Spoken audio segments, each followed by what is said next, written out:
Greetings, sentient beings. This broadcast is not intended for children. There will be strong language and adult themes. Holy fuck, we started on time? Yes, Wow. we did. Wow. It is a special night. Santa, you came. Oh, hello, Santa. Okay.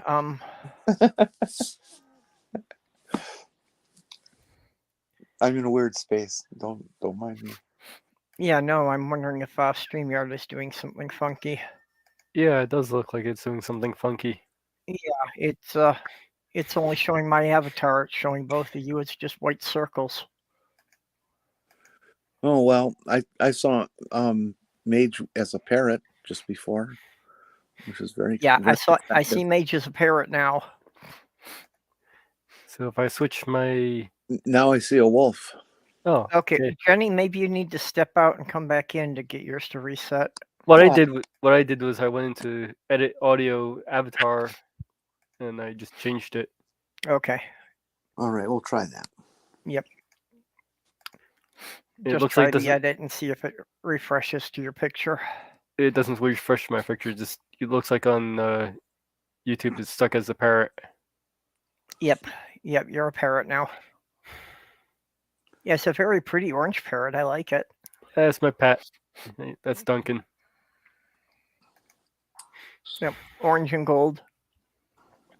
He's a sun conure.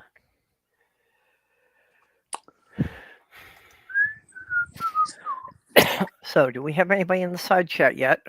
Skits had posted something before we started. Oh, there you are, Jenny. Now Jenny's a little dinosaur. Okay. That works, I guess. I love the cartoon strip that dinosaur is in. I forget the name of it. It's dinos and something. Okay, yeah, in the side chat now I see we have Skits Crasher and Uncle Beck. Yo, Schizo. Hello. How's the wreck, Uncle Beck?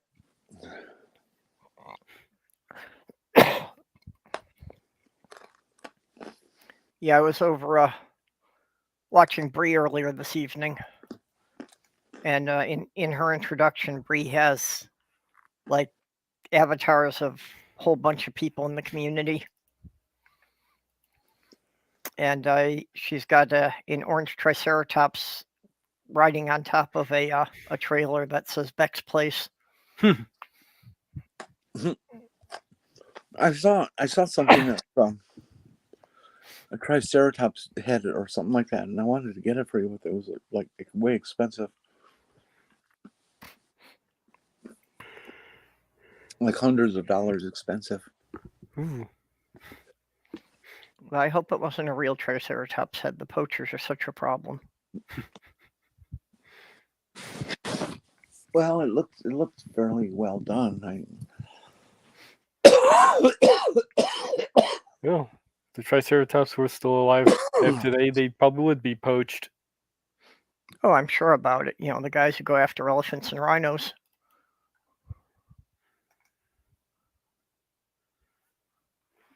Oh, hi, Kira. Hey, Rex. Rex, I dropped you a link on Discord if you want to come in here. Oh, fine. Anybody else in the side chat who wants to come in here, if you didn't see a link in one of the groups, let me know and I'll send you one. It's Bob. Well, it's a blank square. Oh, there he is. Hey, Bob. How's it going? Okay, how you doing? Oh, I'm tired, and I've been drinking for the last 6 hours, so... Drunk and tired, okay. Well, yeah, you're not that drunk. So far as to say drunk. Yeah, you don't really sound drunk, so I think you've been spacing it out enough that it's not really getting to you yet. Yeah, I've been trying. But if you do something like a drunk, you're in trouble.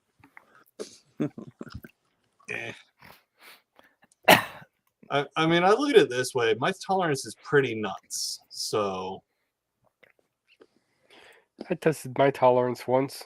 I went with 3 wines and 3 screwdrivers. Was it 4 wines and 3 screwdrivers?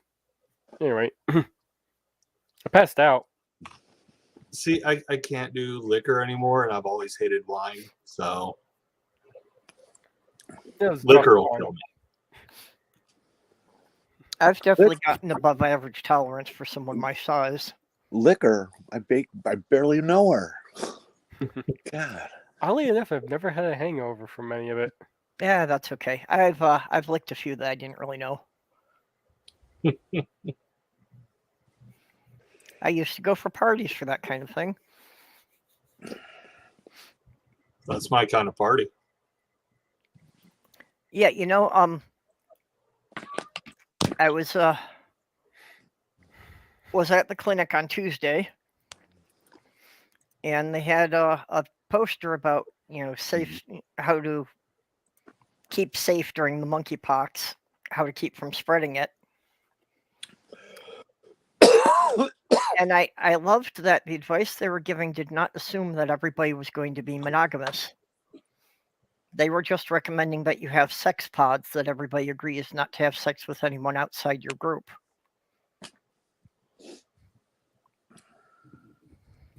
Well, it works. That just seemed very refreshing that they were acknowledging that, yeah, there's a lot of people who are having sex with more than one partner.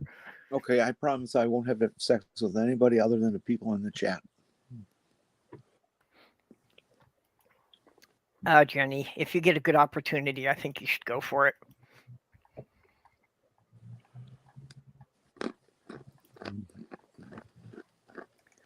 Hey, Commander.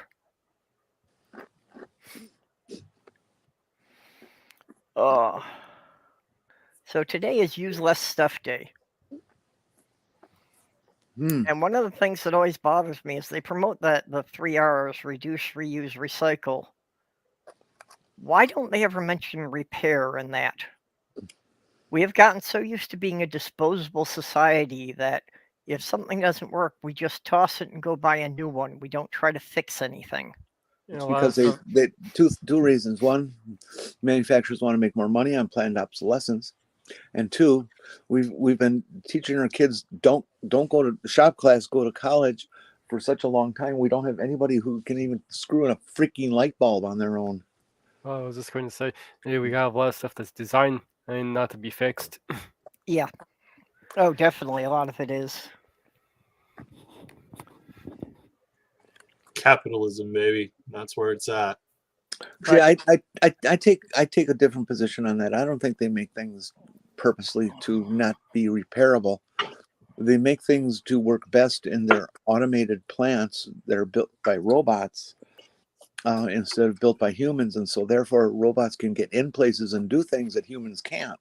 And so assembly stuff is not something you can really do anymore. How's that any different? How's that any different from just making it so you can't fix it? Well, they don't intentionally make it so you can't fix it. They're just trying to make it so it's, fast and easy for the robots to assemble. You can fix stuff, but you can't get the parts to fix stuff. Pick some appliance that you have on in your kitchen, for example, and try to get try your electric mixer. You got an electric mixer. You want to get new motor brushes for it. Good luck. You ain't gonna find them anywhere. Yeah, that is a fact. There's a lot of stuff I try to fix myself, and I just can't get parts for it.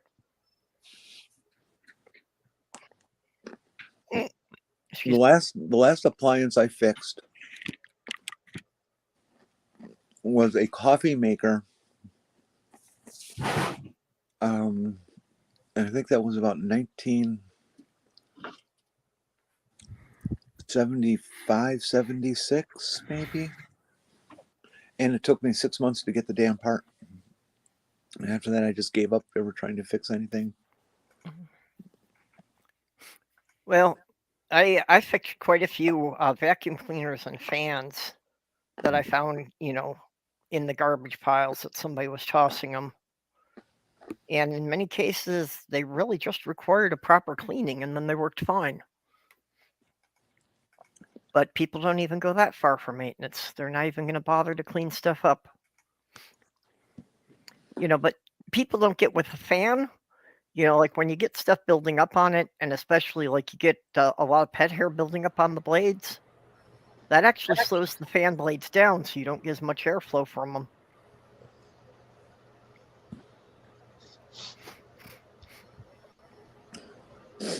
Hey Rex, how you doing? Oh, pretty good. How you doing?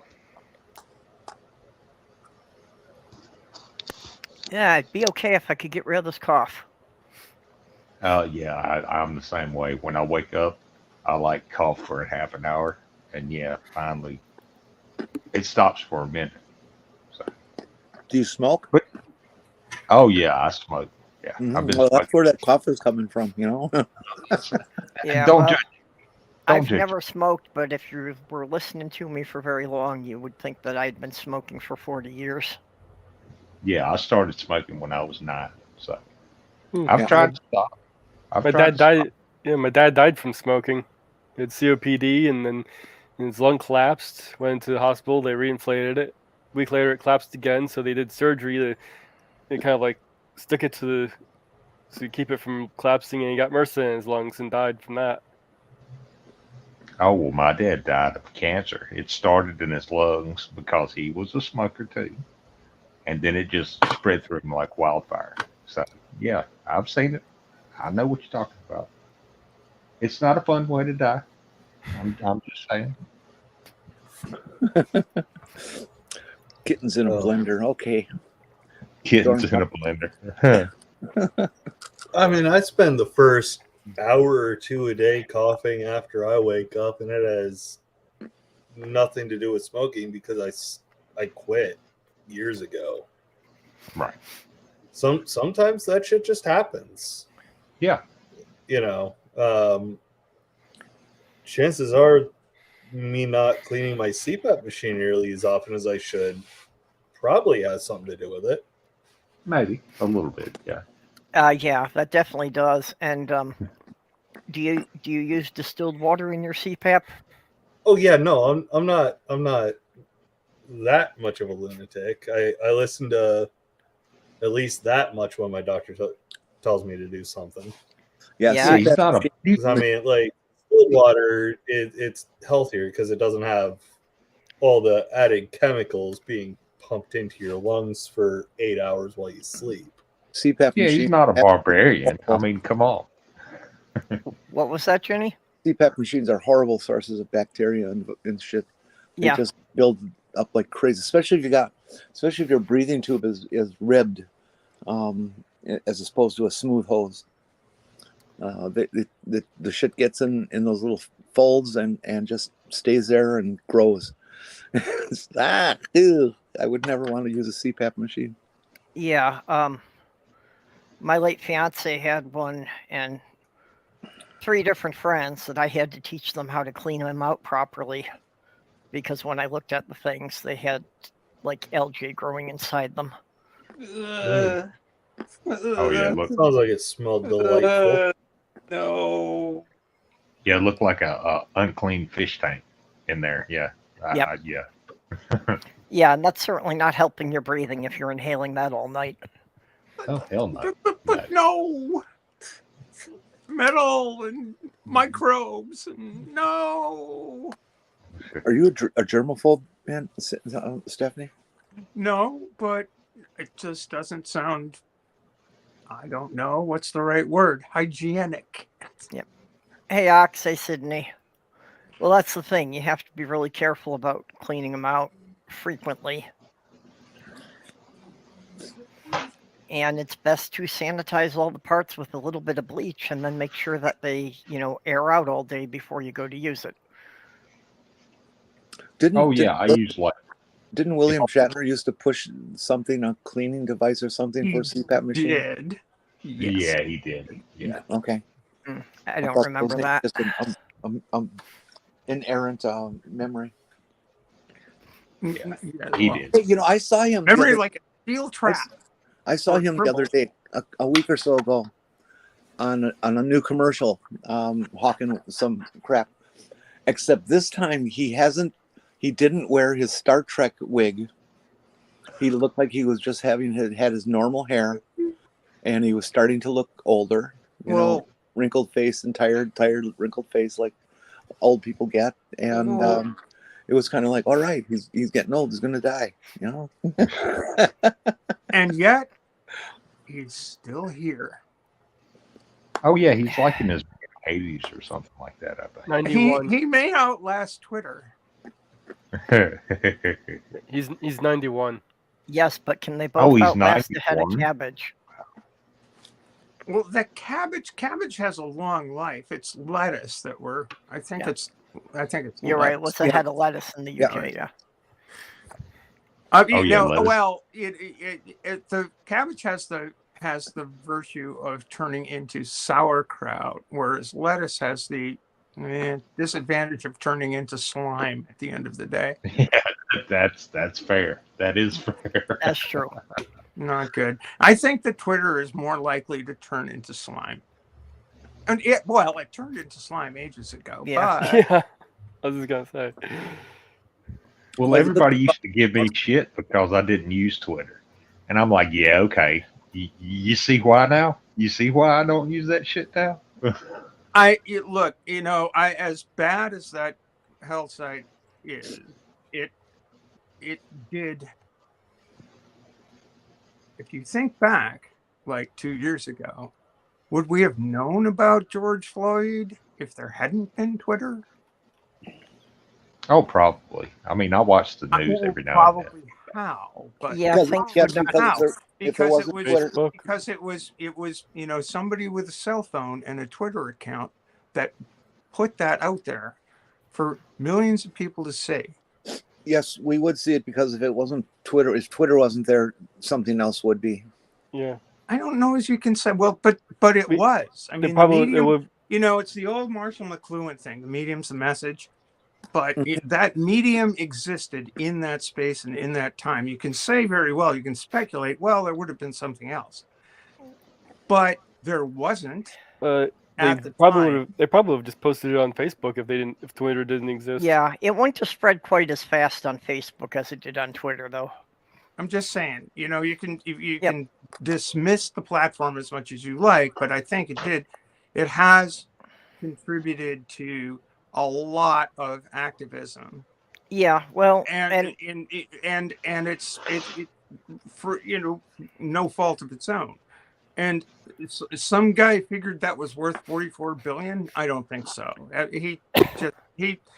Elon Musk is just on a tirade to get revenge, as far as I can tell, and he doesn't care how much it costs him. Oh, the first time I heard Elon say anything, I was like, this dude is probably insane. So. No, he's just dumb. Well, I mean, he's got more money than God, so I mean, Well, he didn't. He was another guy born on third base, thought he hit a triple. Same old deal. Mm-hmm. Mm-hmm. I'm pretty excited about Mastodon. I think it's got real potential. It reminds me of. I don't. It reminds me of the old bloggy days. I think it has potential. I created an account on Mastodon. I can't understand how it's doing anything. I can't seem to get it to work half the time. It's been working great for me. I don't know. Well, let's see here. Well, being as it's decentralized, it's going to depend on how well the servers are talking to each other. Well, That's true. Yeah, that's true. Mage, if you're having a lot of problems with it, you might be able to improve it by migrating your account to a different server. Possibly. I mean, it's come under it. Obviously. okay. Let's Well, see. If it makes it past maybe tomorrow, because there are tons of people. I keep saying huge accounts, basically saying, "I've got." Well, I know Purple tried following me, and it still shows that she's not following me. What instance are you on? If you don't mind me asking. On what? What instance are you on? What instance of Which server is it? yeah, Oh, which fine server? now. How am I supposed to know that? Well, it's a it's a, What is again, it's a different infrastructure and a different Yeah, what a whole is your different at? what does the link say after Mastodon in the period? SDF.org. Okay, I went with the one that's .lol because it sounded like that's where most of the queer people were going. That seems to be a pretty queer friendly place. From what I was reading, I think it's actually run by a gay man. Well, that's where Kate is, and where On the Sofa is, and apparently where Greg is. He's on the same server as I am. So Okay. apparently having Mastodon get everybody together in one spot isn't working too well. Well, but you don't need to be in one spot. That's the thing. I'm on Mastodon.social, which is the original one. I established the account ages ago and forgot about it. Yeah, and I I remember thought, I tried to sign up to you, and it asked me to create an account instead. oh, follow yeah, it's you. just weird. No, that's not how it works. You sign in on your own server and then follow. Yeah, I was signed in my own server. I tried to follow you, and all it did is give me a message saying I need to create an account. That's weird. Maybe I sent you a bad link. That could be my fault. It could be on me. I Yeah. clicked on Stephanie, and I got you just fine. So I'm thinking it's not going to work out too well. Well, okay. If Mage tried to follow me, I'm not even sure I'd know where I would see it. I think I followed you, didn't I? I remember Diana saying she couldn't even get the thing to work at all. What's your username over there? Same as this, Mage Greywolf. It's Greywolf. Okay, I'll search for you right this very second. How does that sound? Is that Mage Greywolf, no spaces? Nope, no spaces. Pardon? Nope, no spaces. Okay. See, this is why I only use YouTube and Discord, and Facebook is for family, mostly, and really old friends. But yeah, all that other stuff, it's just confusion. It's just like static. I'm Well, like, what's going on? I don't have a profile picture uploaded, seeing as I tried uploading one and it just gave me 2 errors.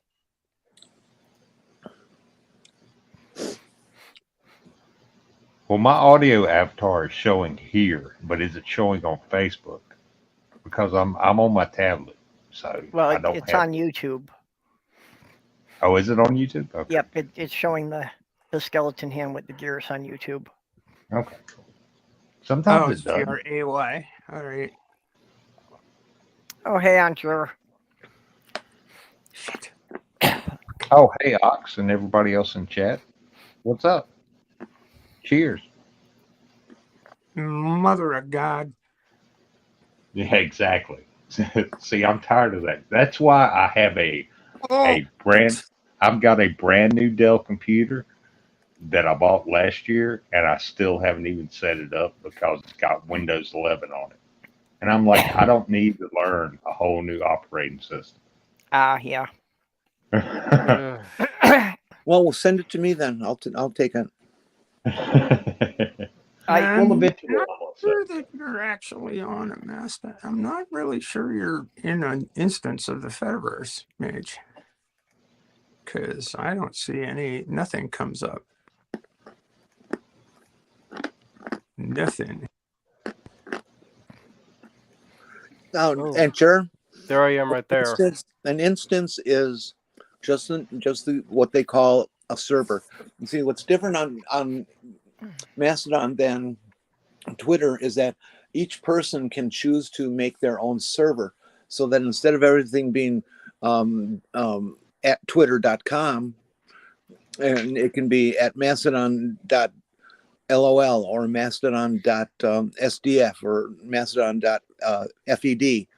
And those are all different servers that individuals have made applications for and can have users on it, but they're all they're all kind of hooked into the Mastodon network. So you look for people mostly based on their first name, or their first at Jenny, for example, and whatever their tail thing is, it is what it is. That just means they're on a different instance than you. Instance is a stupid ass word to use for that, but it's what they got. So Well, Yeah, it's just it's an instance of the software somewhere on the internet. I mean, it really resonates to the old days of to be honest, IRC chat. okay, but It's which appeals to me as an old fart. It's like the old days. It's like the olden time, only graphical, and it's kind of neat. I like it. Wait, where's my cane? Hang on, I got to get Yeah, my I cane. know. You kids get off my lawn. That's what I'm okay. So how do they justify calling the posts toots? because it's Oh, cutesy pie. It's Mastodon. Yeah, it's like an elephant. Sounds like chewing a from his fart. trunk. Yeah, Beans, the magical fruit. The Yeah. more you eat, the more you toot. They just wanted something to, More play you off toot, of better you tweets. feel. They didn't think that one through too well. yeah. I think they did actually, because I think Well, I it was a bunch of 13-year-olds that came up with the whole idea. Probably. But that's what I liked about Discord. You can set up your own Discord. And if you don't want somebody coming in your Discord talking shit, you can kick them right the hell out. You So- can do that too if you set up your own instance of in the Fediverse using the software. Oh, okay. Well, okay, and Discord is great. I for mean, but it's yours, so you make the rules. Discord uses a similar structure, but it's not quite the same because Discord, the company, owns all those things. You can set up something within their universe, but they own the universe, Well, that's fair. I mean, I get that. right? And I mean, if you've got somebody coming in, anybody can set up in the Fediverse, anybody can set up a Fediverse server, and it's a network of trust between servers, which has potential pitfalls. It'll be interesting to see how the universe develops, how this universe develops, because suppose a bunch of Nazis decide to set up a Fediverse server. Are they going to be isolated from it, from the universe? Are they going to be able to have a network based on that software, based on that platform, and create their own little silos that way? Which they're isn't there somebody who can ultimately cancel out an entire instance if they want? I thought I've heard something like that. Yes. I mean, any particular, well, for example, there were a bunch of Terps that decided that they were going to start invading, and a whole bunch of extant servers basically said, no, we're not taking your people. Get rid of this person, or your shit's not going to get seen. So one instance can block out another instance. Correct. Okay. And each instance, I mean, I could set up an instance tonight. If you got a machine sitting around with a bunch of storage that can handle a database, you can set up an instance of the software. It's basically the easiest way to run it is on Linux, and it can be done. Can the average person figure this out? Depends on what you mean by average. yeah, depends on I your mean, your average person, as in someone doesn't really know what the hell they're doing. This can create an account, and that's about the extent of what they know. I think the vast majority of people will be able to figure out how to use the tool when it comes to setting up setting up admins and all that other stuff, setting up the software and getting it rolling. That's a completely different kettle of Once fish. in a while, you see somebody who's on their profile appears to have 5, 6, 7, 10 different instance names. How do they do that? I thought if you joined one, it quits you from another and joins you on that one. Yeah, that's my understanding. I haven't delved into it that deeply, so I don't know how that works. But if you wanted to switch, for example, if I wanted to go from Mastodon.social to some other instance like Mastodon.lol, I would need to establish an account on LOL and back up my shit on social and transfer the bunch. See, You know, that's kind of what I'm talking about. The average person is probably not going to be able to figure that kind of crap out. Yeah. If Well- it takes more than 2 or 3 clicks on something that's an obvious target, people aren't going to be using it. Yeah, and that sounds a lot like Discord. You can change your name based on the server you're in. So maybe it's something like that. It's very similar, yes. Yeah. Oh, and you reminded me of an old George Carlin joke. Think about how dumb the average person is, and then half of them are dumber than that. So, Yeah.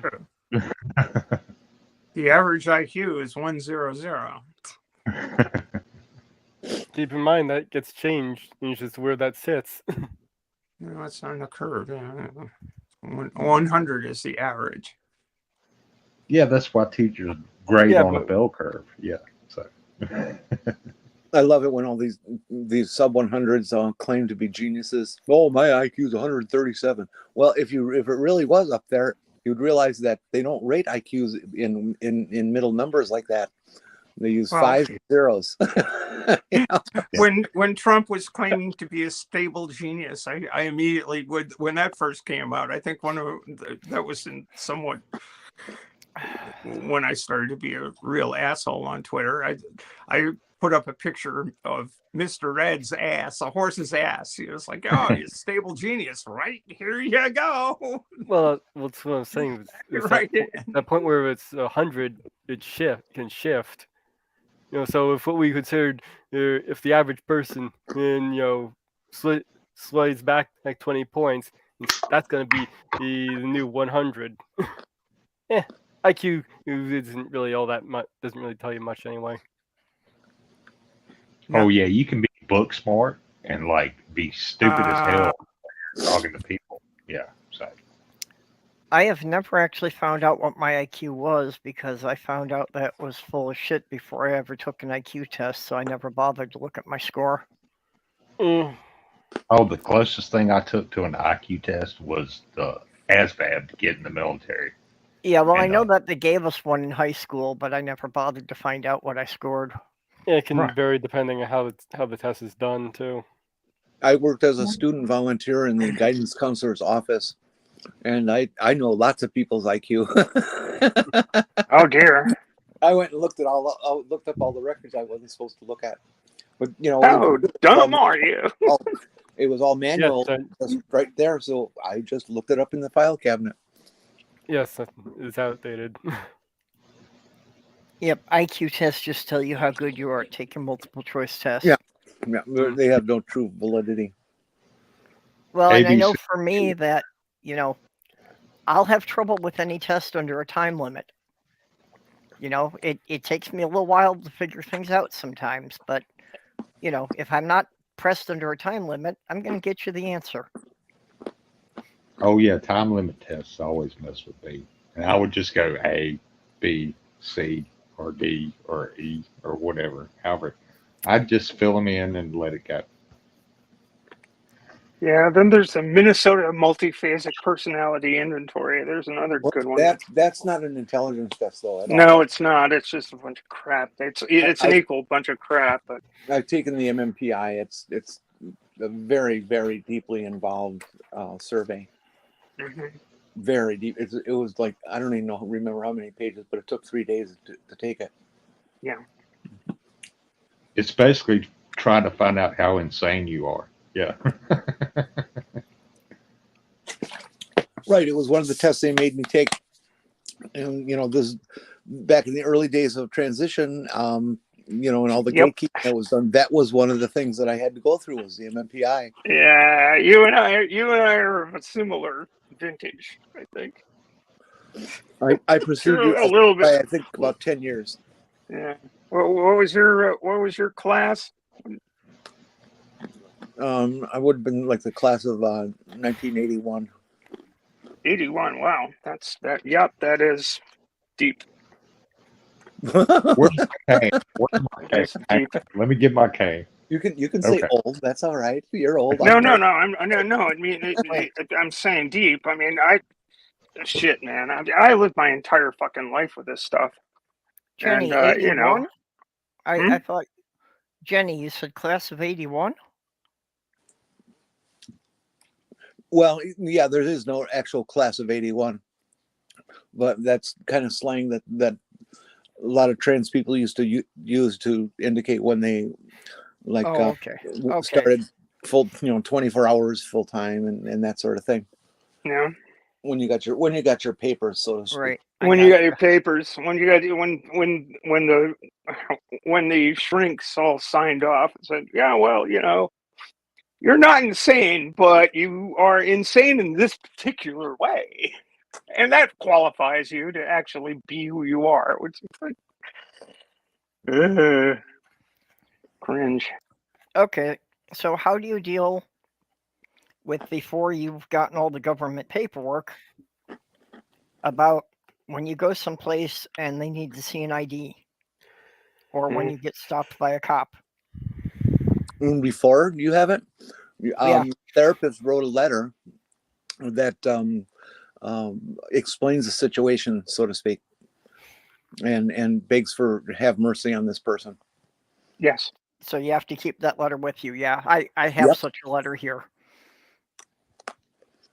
Yep, and it was that letter that helped the police get my wallet back to me when I lost it.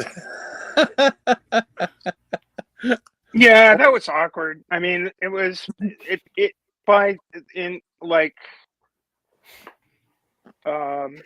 I started transition in 1998. And it was a lot. It was still a pain in the ass, government paperwork wise. You could change your name. Changing your name was never an issue in my state anyway. In the state of Maine, you can do whatever the hell you want. Change your name to Vermin Supreme. It's like, you want to go with that way? Sure, fine. As long as you're not doing it strangely enough. But for changing your gender marker on practically anything, you needed to have had surgery, bottom surgery. Yeah. I do appreciate that. That's one thing that, if I had transitioned earlier, as I would have preferred to, that would have been much more difficult in that regard. That now society's kind of gotten used to the idea, and most states, have some way to cover getting things changed. Yeah. So it's the best of times, it's the worst of times. It is, a lot of this stuff is easier. The problem today is they want to, so many people want to throw it back to the way it was. And yeah, that's not a good look for anybody. I mean, it's just not a good look. Yeah, the Republicans are pushing for taking rights away from minorities wherever they can. Oh, I mean, See, we're not even considered a minority in a legal sense. We're regarded as a fetish, as a perversion, as an anomaly. That's why we need the Equality Act to be passed in the Senate, and so Biden can sign it, so it becomes codified law that we're an equal human being. That's the importance of the Equality Act. Yes. Yeah, most definitely. And why they went after the goddamn to pass the Marriage Act thing first just pisses me off to no end. It's like, okay, take care of all those folks, and now we're going to ignore all the rest of you. Yeah, I don't know why they wasted time on the marriage thing. I do have an idea, if you want to hear it. Oh, please, yes.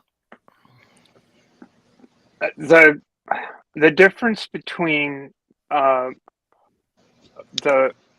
bill that passed, which doesn't, let's be clear what it does and doesn't do. It doesn't enshrine Obergefell in Obergefell, I'm sorry, there's no D in there. It doesn't enshrine that decision in law. What it does is say, if a state allows gay marriage, then that marriage is legitimate throughout the United States, even if it's safe. So if gay marriage is legal in Maine and illegal in Georgia, if I and my spouse move to Atlanta, our marriage will be recognized, or will be required to be recognized by the state of Georgia, even though the state of Georgia doesn't permit same-sex couples to be married. I So thought it's that was kind of, already. I thought that was already a law. it's not a law, no. Well, I knew two girls who were together, and they went to New Hampshire or somewhere like that, where they could get married, and they got married and came back to my state, which didn't allow same-sex marriage, but their marriage was recognized. So That's because Obergefell says that's what Obergefell did, was say a marriage is a marriage is a marriage is a marriage in within the boundaries of the United States. And that's what this bill does, right? So what the Congress is doing is basically protecting this particular status quo ante, right? okay, It's not doing anything more than that. It's not saying anybody can get married in any state in the nation.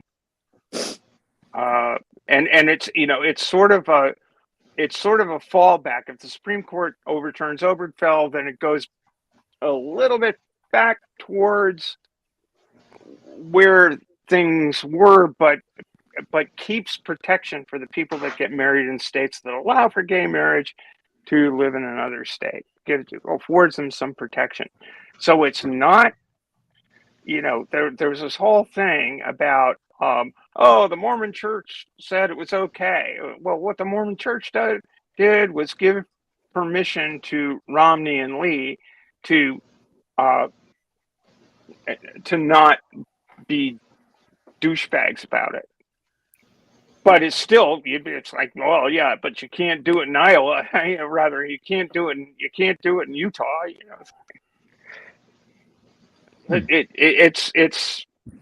It's flaky that way. So the thing with, the Congress is working with already extant law in this case. What the Congress is doing with the Equality Act is creating new law, and that's hard to do.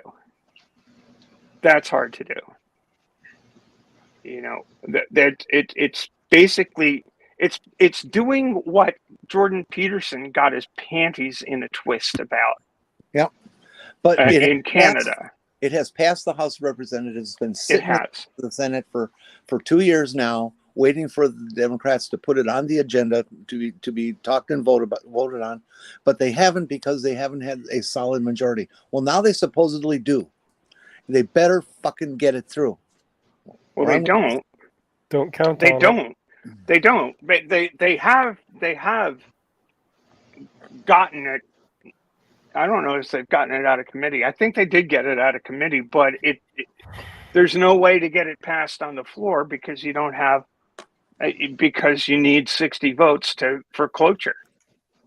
And you didn't. In the case of this thing, in the case of the Marriage Act that just passed, they had the votes.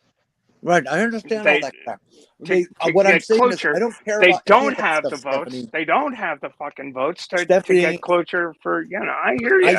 I don't I'm as care about frustrated any as of you that are. bullshit. They just got to do it. Okay, they're fucking How do around. you get? They're How do you fucking around get? with people's lives, and whether or How not do they're you going to be get? able to survive How do you get? this How, goddamn regime of fascism that's coming our way. you They got have to get to do 10 Republicans in the Senate to say, okay, we're going to let this come to a vote. Then you have to get it to go up to a vote to get them to start moving. You got to get 10 Republicans to say, okay. Right. I think it was actually kind of a masterstroke that they so you found start 10 threatening Republicans. to remind their citizens, their voters of the truth that this is about people's lives, and it is absolutely the most American thing you can do is to pass this. And if you don't, you're literally sacrificing people's lives. And that's what we've got to. The thing with gay marriage is we've got to convince enough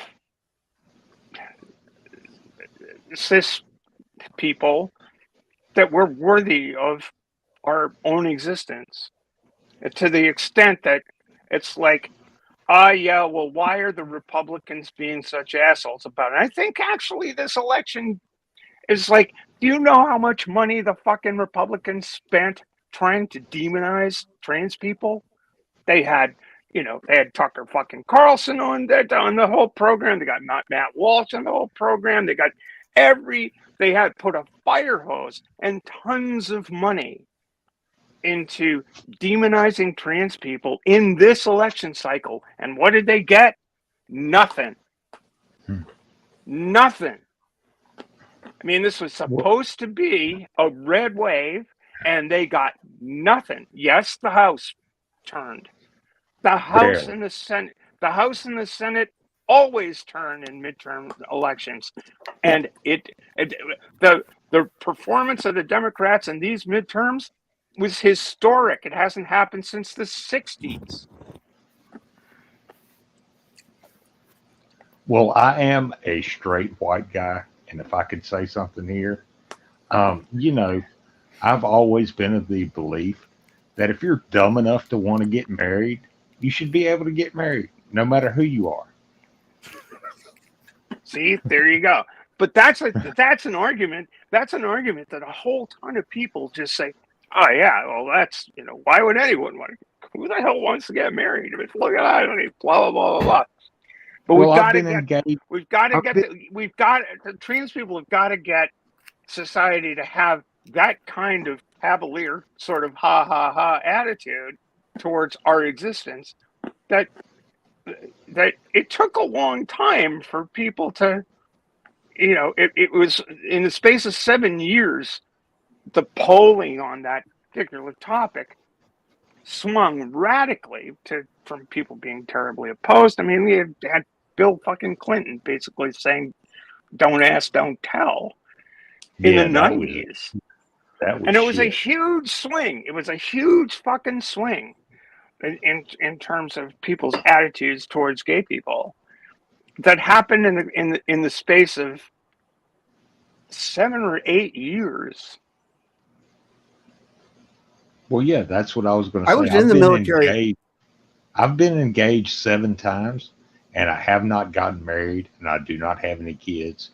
And I fall on my knees, even though I don't believe in God, and thank whatever power that didn't happen. So I was actually in the military when the "don't ask, don't tell" thing started. And actually, what was really cool was everybody was so damn scared that's what actually changed everything. They were so scared of getting in trouble that they just kept their damn mouth shut. And I'm talking about straight people. And it actually did it in its own way. Although it was a really kind of a jacked up way, it actually did help. Yeah, it did in a fucked up roundabout kind of way. Yeah, I was in the military back then, so yeah. Is anybody in the room or anybody in the chat familiar with the Tom Waits song "Better Off Without a Wife"? Yes. I think I've heard that. Yeah. Yes, Tom Waits. Yeah, it's wonderful. If you're out there All and you my don't know friends are Tom married. Waits, Every Tom and Dick and Harry. You must be strong if you're to go it alone. But Yeah. anyway, but it starts out that way. But as Waits often does, he sort of trails off into texts in the middle of the song, and it's like, I got this friend. She's been married 7 times. She's been married so many times. She got rice marks all over her face. I don't know. I think I'd be okay with getting married. So look at the crowd I'm hanging out with. Well, fair enough. That is fair enough. Yeah. if folks out there in the chat, if you don't know who Tom Waits is, track him down and listen to his music and his gravelly voice. He's brilliant. He's just a brilliant writer. He makes Dylan look like a sap. I've never heard of him. I'll have to look him up later. Oh, please do. Waits is wonderful. He's also had a very very how do you spell the last name? Waits. Okay. Yep. Like as in time waits for no man. Didn't he have another song that was really popular? Yeah, I thought he had one thing that went to the charts. Probably his most popular tune is See, I can't think of it either. I just had it running through my head and I lost it. Give me a minute. Do a YouTube search. Whatever comes up first will probably be it. Yeah, I just did a YouTube search and it came up with a whole bunch of things. And the third one on the list is a playlist with 47 of his 47 songs.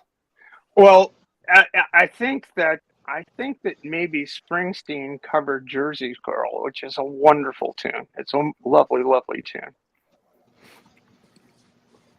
Oh yeah, wasn't that in the movie? Wasn't that in the movie Jersey Girl? Oh, it's a wonderful song. Yeah, it had like Liv Tyler and George Carlin and who else? I think Ben Affleck was in it, maybe, or the other guy. Ben Affleck. What? Oh yeah, he sucked as Batman. I mean, really. I didn't realize we switched talking about Batman. I thought we were talking about Tom Waits. And I was wondering what the hell Ben Affleck have to do with Tom Waits. They are so diametrically opposed. No, you said Jersey. Oh yeah, this is the song I'm thinking of, and it's. Well, my time went so quickly, I went lickety-splickly. Okay. Out to my old 55. Okay. It's old 55. It's old 55 is the name of the song. And I think that was featured in a song. Yeah, it was featured in a movie that was kind of I think it might have been on Glee or something. Oh, probably. They had a bunch of songs on Glee. I like to watch half an episode, and I was like, no.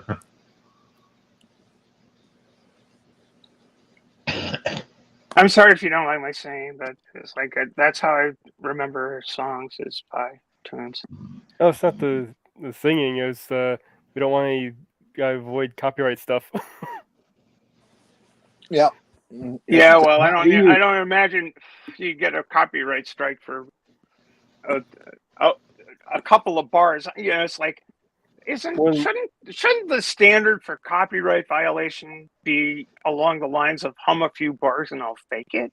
Yes, that would be true if you were dealing with humans, but you're dealing with a bot. That just 4 seconds. No, that's true.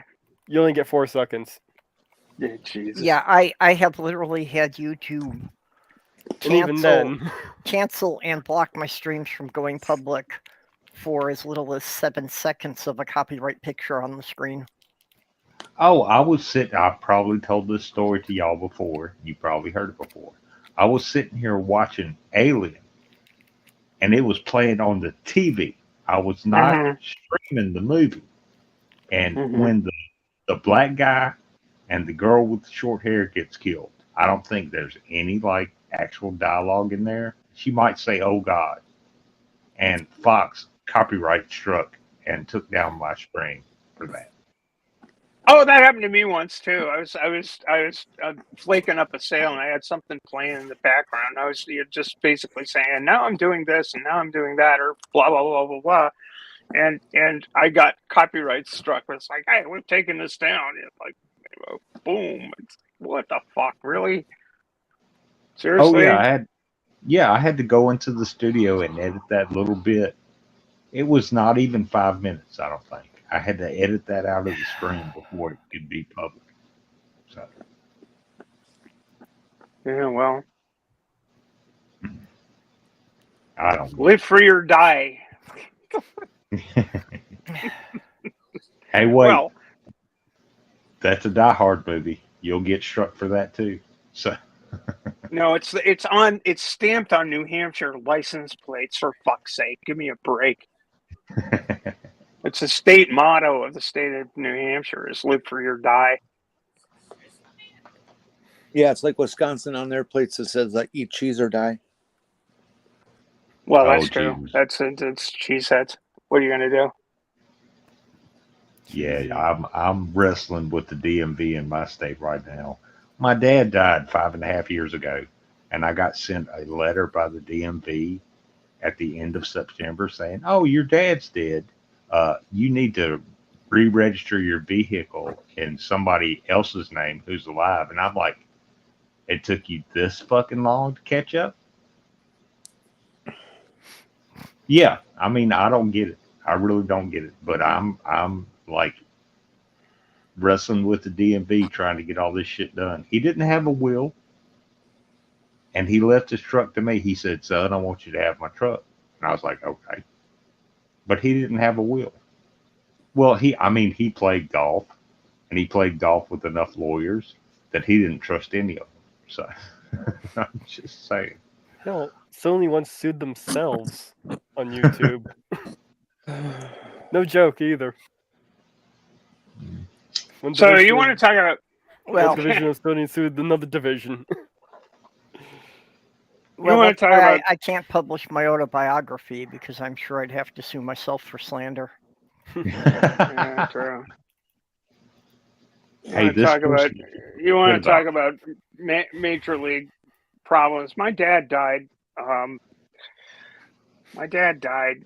And he did leave a will, and so there weren't too many probate issues, but there were, as there are always, there were some familial issues. That Oh, yeah. all kinds of complications there. But he had the misfortune of dying when I was in the midst of transition. I was like, what the fuck? Really? Thanks, Dad. I'm trying to make light of it. It was actually rather hard because he had a long time of he had Alzheimer's and was losing his shit the entire time. Right. But anyway, I was listed as the executor on his will, and I was going through the early crisis moments of transition. And there's some poignant stories there, but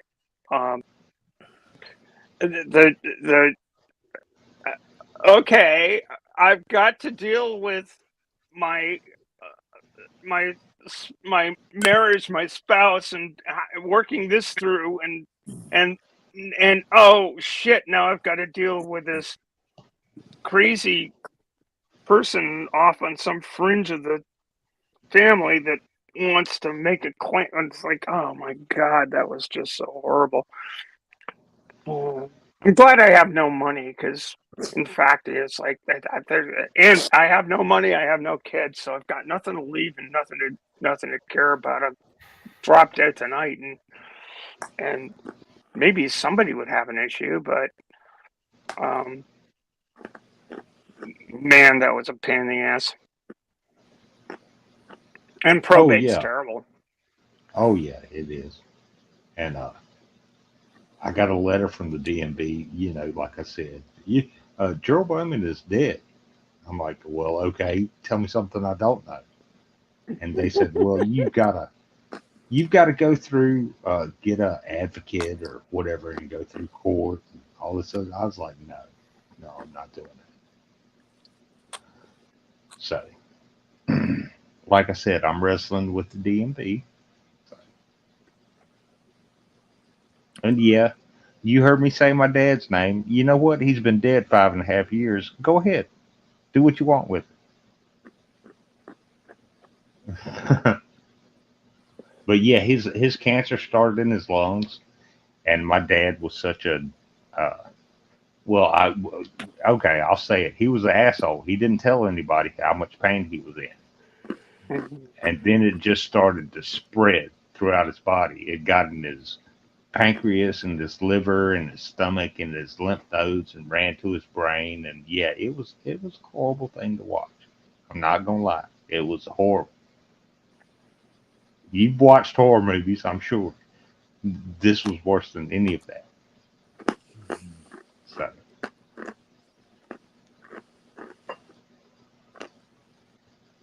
Yeah. He had his moments of lucidity where he'd come back to his senses, but that didn't last very long.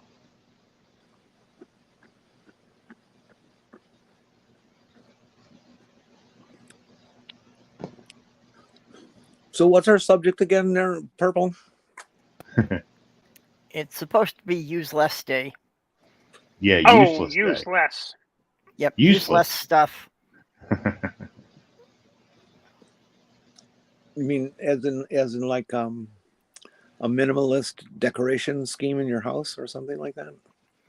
Well, just if you can avoid buying things you don't need, mostly. Americans especially, we tend to just fill our homes by accumulating stuff, and often it's stuff that people never use or people just use once or twice, and then it just sits there in their home for a decade or two. We need to avoid doing that kind of thing. My dad was one of those. He would buy. Well, the classic one is that he bought this radial arm saw because he thought he was going to start doing woodworking.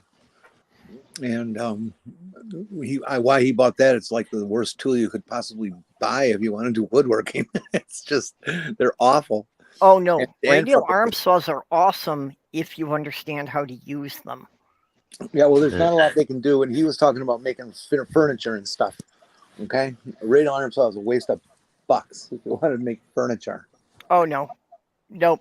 I had a shop that was centered around my radial arm saw. I didn't even have a table saw for many years. I did everything with the radial arm saw. I have never seen a radial arm saw in a wood shop before. Yeah. Let's be real here. In the 80s, it became unpopular. What's that, Paige? Let's be real here. Useless gadgets are like cocaine for ADHD people. You know what I'm saying? Oh, that is fair. Yeah.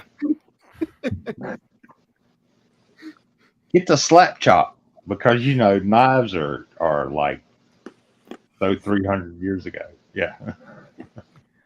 My downfall is I see the potential in everything.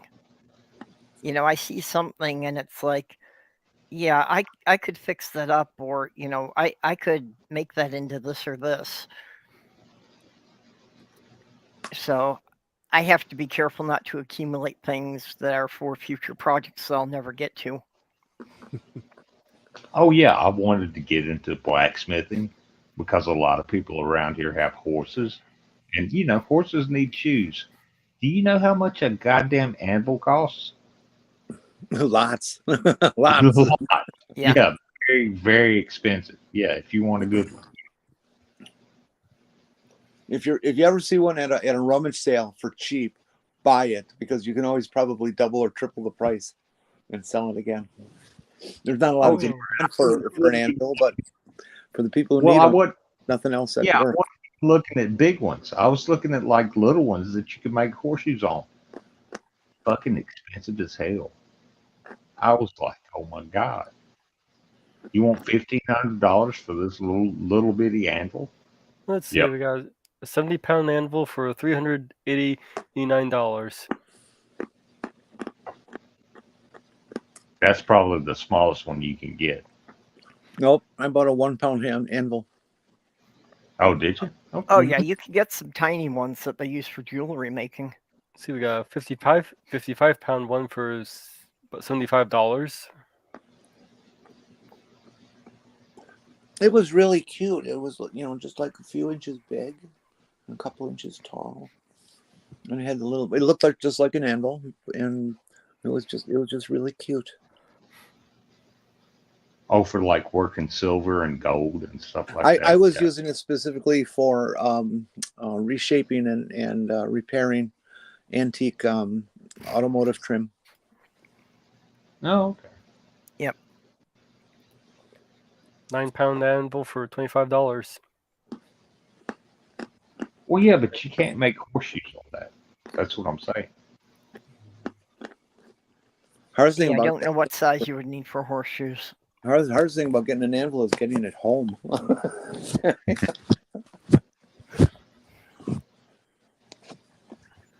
Fortunately, just kick them off the truck once you get there. Yeah, Well, it depends on the size of the horse. Is the size of the horseshoe. So. Yep. Well, again, it's one thing that having a van again is dangerous to me, so because it allows me to collect bigger things that I probably won't get around to using. Yeah, how much more stuff can I shove in you? Hang on. There's a little bit of room right there. Yeah. I tend to pull things out of the trash from my garden. Well, like I said, I've got a big thing for, citing things that other people are throwing out that I know could be easily repaired. Yeah, if it's supposed to move and it doesn't, use WD-40. And if it moves and it's not supposed to, use duct tape. Yeah, so, you got that. Well, yeah, that's the basic toolkit is a WD-40 duct tape and a hammer. Yeah. If it doesn't do what it's supposed to do, just smash it with the hammer and walk away. Oh, and you need a wrench. You need a wrench in there too, because just in case. If it's not broke, break it, then fix it.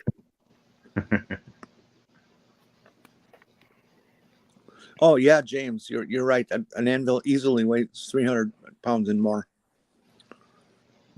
I've seen 500 people trying to move 500-pound anvils. Oh yeah, you definitely can get ones that are several hundred pounds. Oh yeah, and it's basically a solid piece of iron. Yep. More or less, yeah. Yeah, it's a solid piece of iron that's got a surface that's made to be perfectly flat. Yeah, and you got that little horn on the end, and that's what you use to shape horseshoes. Yep. You heat Yeah, them for up, shaping curves in metal. Yeah, you heat them up in your furnace, and then you shape them on that little horn thing. Yeah. Whatever that's called, I don't know. I'm not sure, but I think the horn might actually be the correct term for it. The horn. That's what she said. Oh, sorry.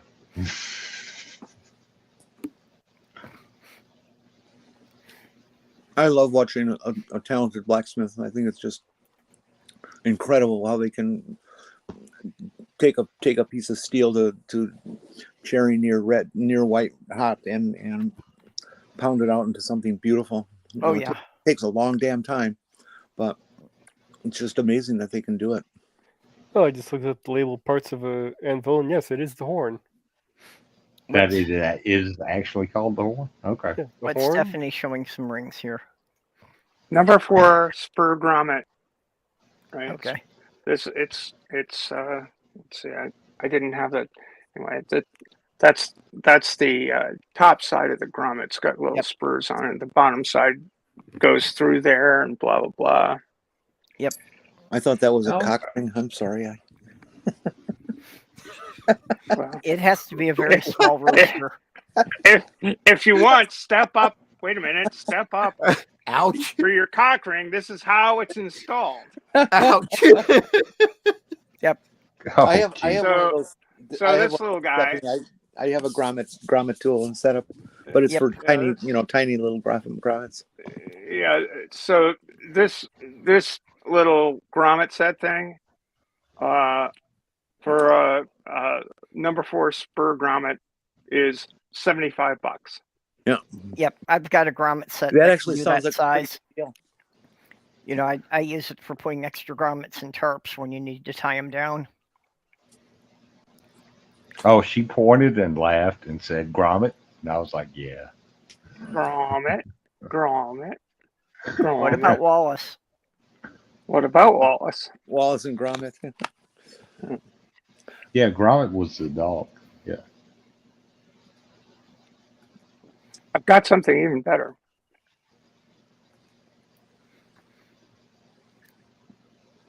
Carry on, though.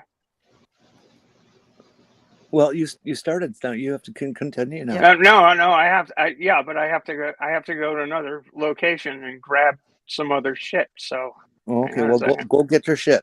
Get your shit together. I mean, come on.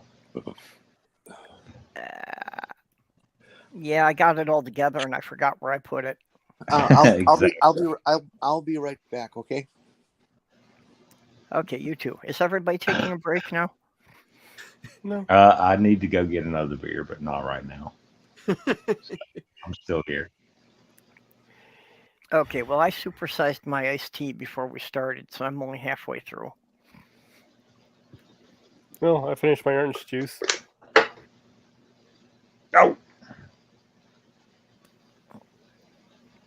Oh, someone asked in the chat earlier, I forget who it was, what I scored on my ASVAB. And yeah, I could pretty much have any job that I wanted in the military. They even gave me the test to be an MP. And I took it. And then I sat there and thought about it. And I was like, no, I don't want to be an MP. And then they gave me my eyesight test. Turns out I'm colorblind. So my job went from like every job to like 25 jobs. Because, I didn't see colors right. And yeah, I was a 35F, 35 Foxtrot.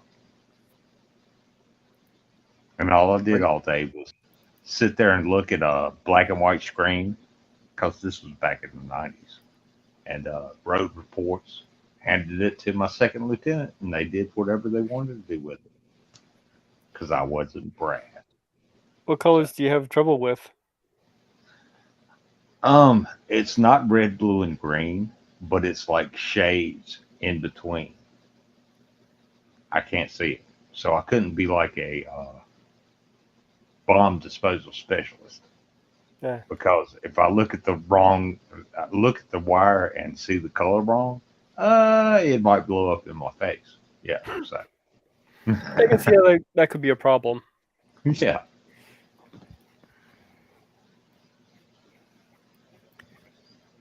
Yeah, I have some problems with colors, especially when it comes between differentiating between shades of blues and greens. Yeah. I mean, they gave me that, it was a lantern test, and it was the red, blue, and green test, and I passed that. But then they gave me that, how you look at the spot? Yeah, what spot number is on this page? Yeah, and I failed that hard. So, yeah. So, yeah.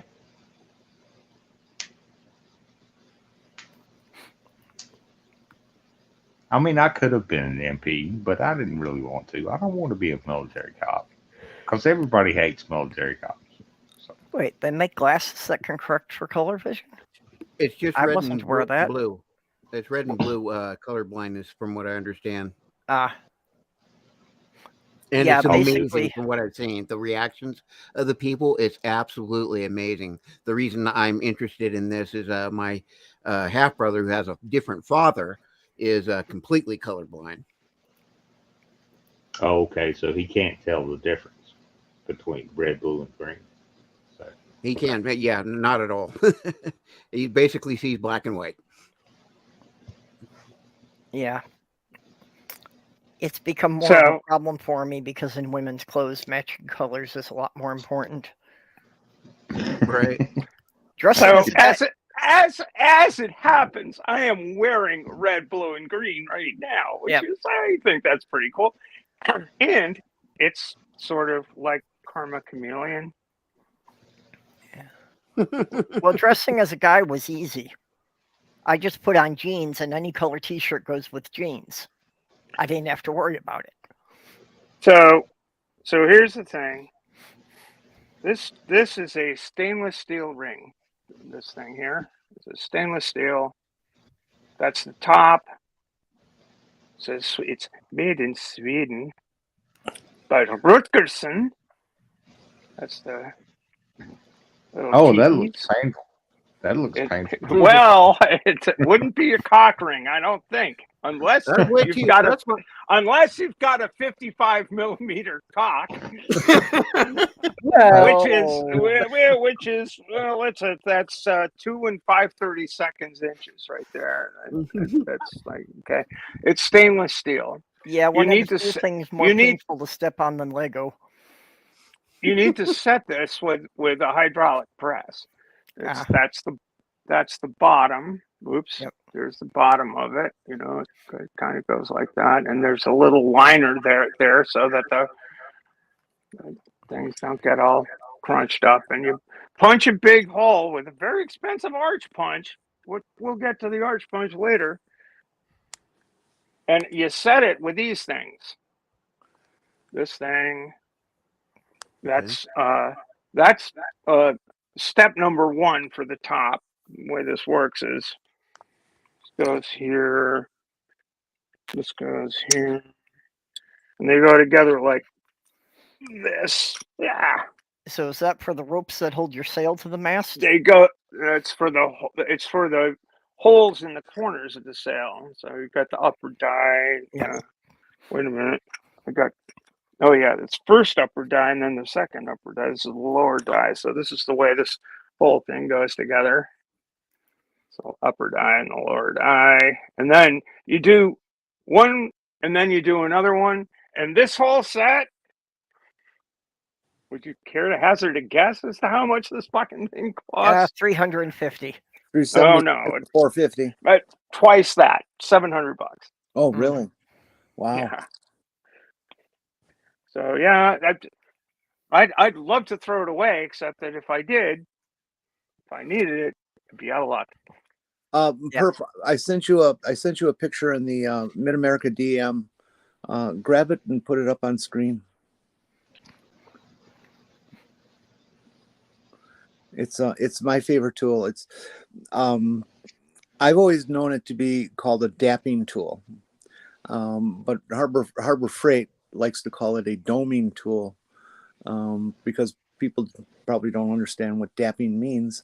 But it's this very cool tool that you can use to shape metals into perfect parabolic dips and things, or into just a circular pattern or a bending pattern.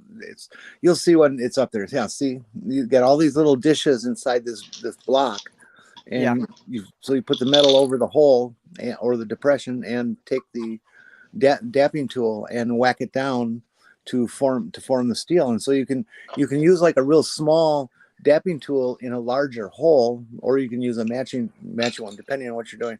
But it's one of my most favorite tools. It's very cool. Yeah, they really are, and they're amazingly cheap. You can pick that up for like $30. It's very cool. He said whack it and hole in the same sentence. Oh well, you know, you gotta do what you gotta do, baby. Yeah. Harbor Freight is a good place for cheap tools. Yeah, exactly. Another great tool that they sell. Well, lots of places sell, but Harbor Freight's got a great deal on them. Is they're commonly used in leather for punching a hole. It's just a center, a holding punch. I don't know. It's a hollow punch, and you with a razor edge, and you put it up against leather or cardboard or whatever the hell you're cutting, even light metals, and give it a whack, and it punches out a perfect circle into the metal that you're dealing with. Well, it punches out a good circle, but it does a lot of mushrooming. It bends the metal in, direction of the stroke. A better tool for that is like a two-piece clamping punch. I forget their official name, but it's like a screw that you tighten the screw, and it's got these two cups on either side of the metal, and they come together and make an even hole without bending the metal. Those are neat. Again, he said mushroom and stroke in the same sentence. So there you go. That's a good observation, lady. That's true. Oh dear. Yeah, Harden, exactly. Harbor Freight is good for tools that you're only going to use a few times a year, not things you're going to use every day. Oh yeah, when we're getting my that leaky faucet, it fixed. We actually rented a tool from Harbor Freight. That's a true statement and an incorrect statement. There are tools that Harbor Freight sells that are extremely good nowadays. They've really changed a lot of their brands that they sell. Yeah, they have been increasing their quality over the years. They have some quality electric flash lighting and other lighting stuff, and some very high quality pliers, cutters, that kind of thing nowadays. Their hammers have always been acceptable. It's just there's other stuff they make that is horrible trash. Like if you want to buy an angle grinder, you expect to use it for a day and then it's going to burn out. But a lot of their stuff is much better.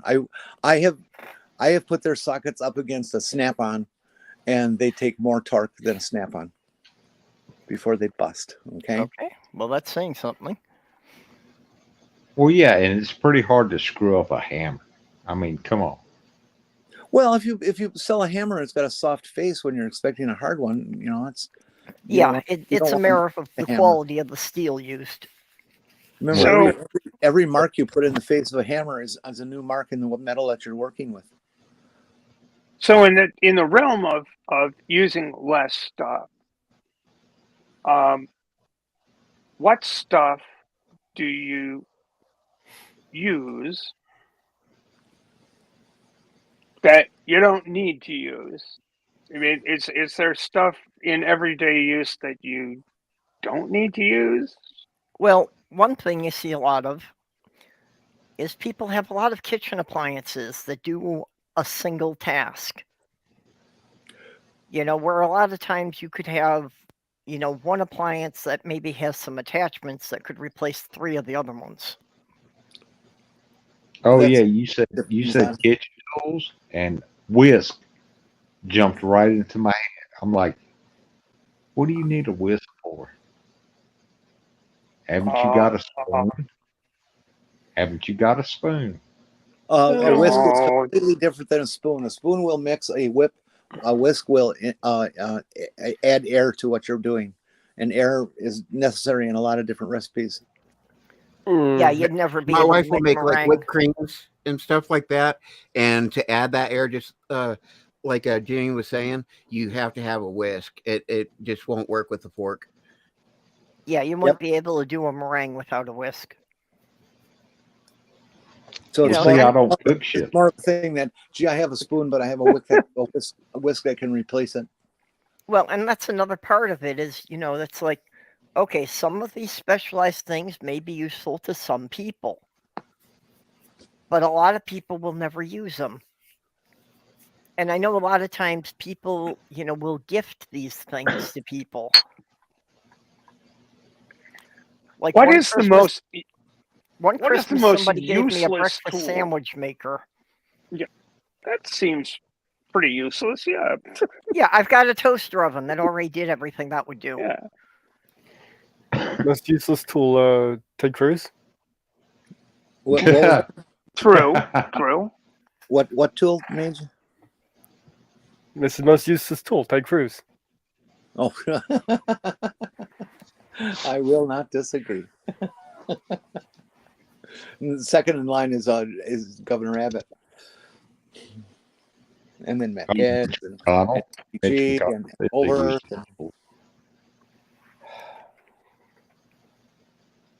I just can't believe that people will vote for such awful people. Useless tools. Oh, speaking of useless tools, one of the more funny things that I've encountered in my career, my useless career, my so-called career, was Malcolm Forbes. You know, Forbes magazine, Malcolm Forbes, Steve Forbes' daddy. He had a boat. It was a motorboat. It was a power yacht. And it was huge, relatively huge. Had a helipad on it. You know, you could land a helicopter on the fucking thing. He used to come up to Maine on occasion, and you know the thing would cruise around. The name of the boat was Capitalist Tool.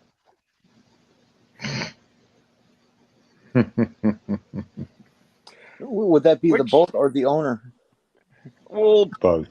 but you know, you have to hand it to the guy. He did have enough of a sense of humor to name his boat Capitalist Tool. See, I don't think that was a point of humor for him. I think it was a point of humor for him that he's rubbing it in the face of everybody who reads it. That's true too, but I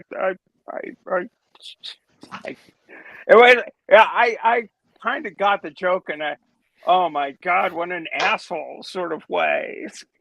You know what I mean? Yeah, there's nothing wrong with being wealthy, you know, but when you flaunt it over people, especially poor people, it's just a rude motherfucker. You know, I was get out of my world. It occurs to me because I recall one fine day I was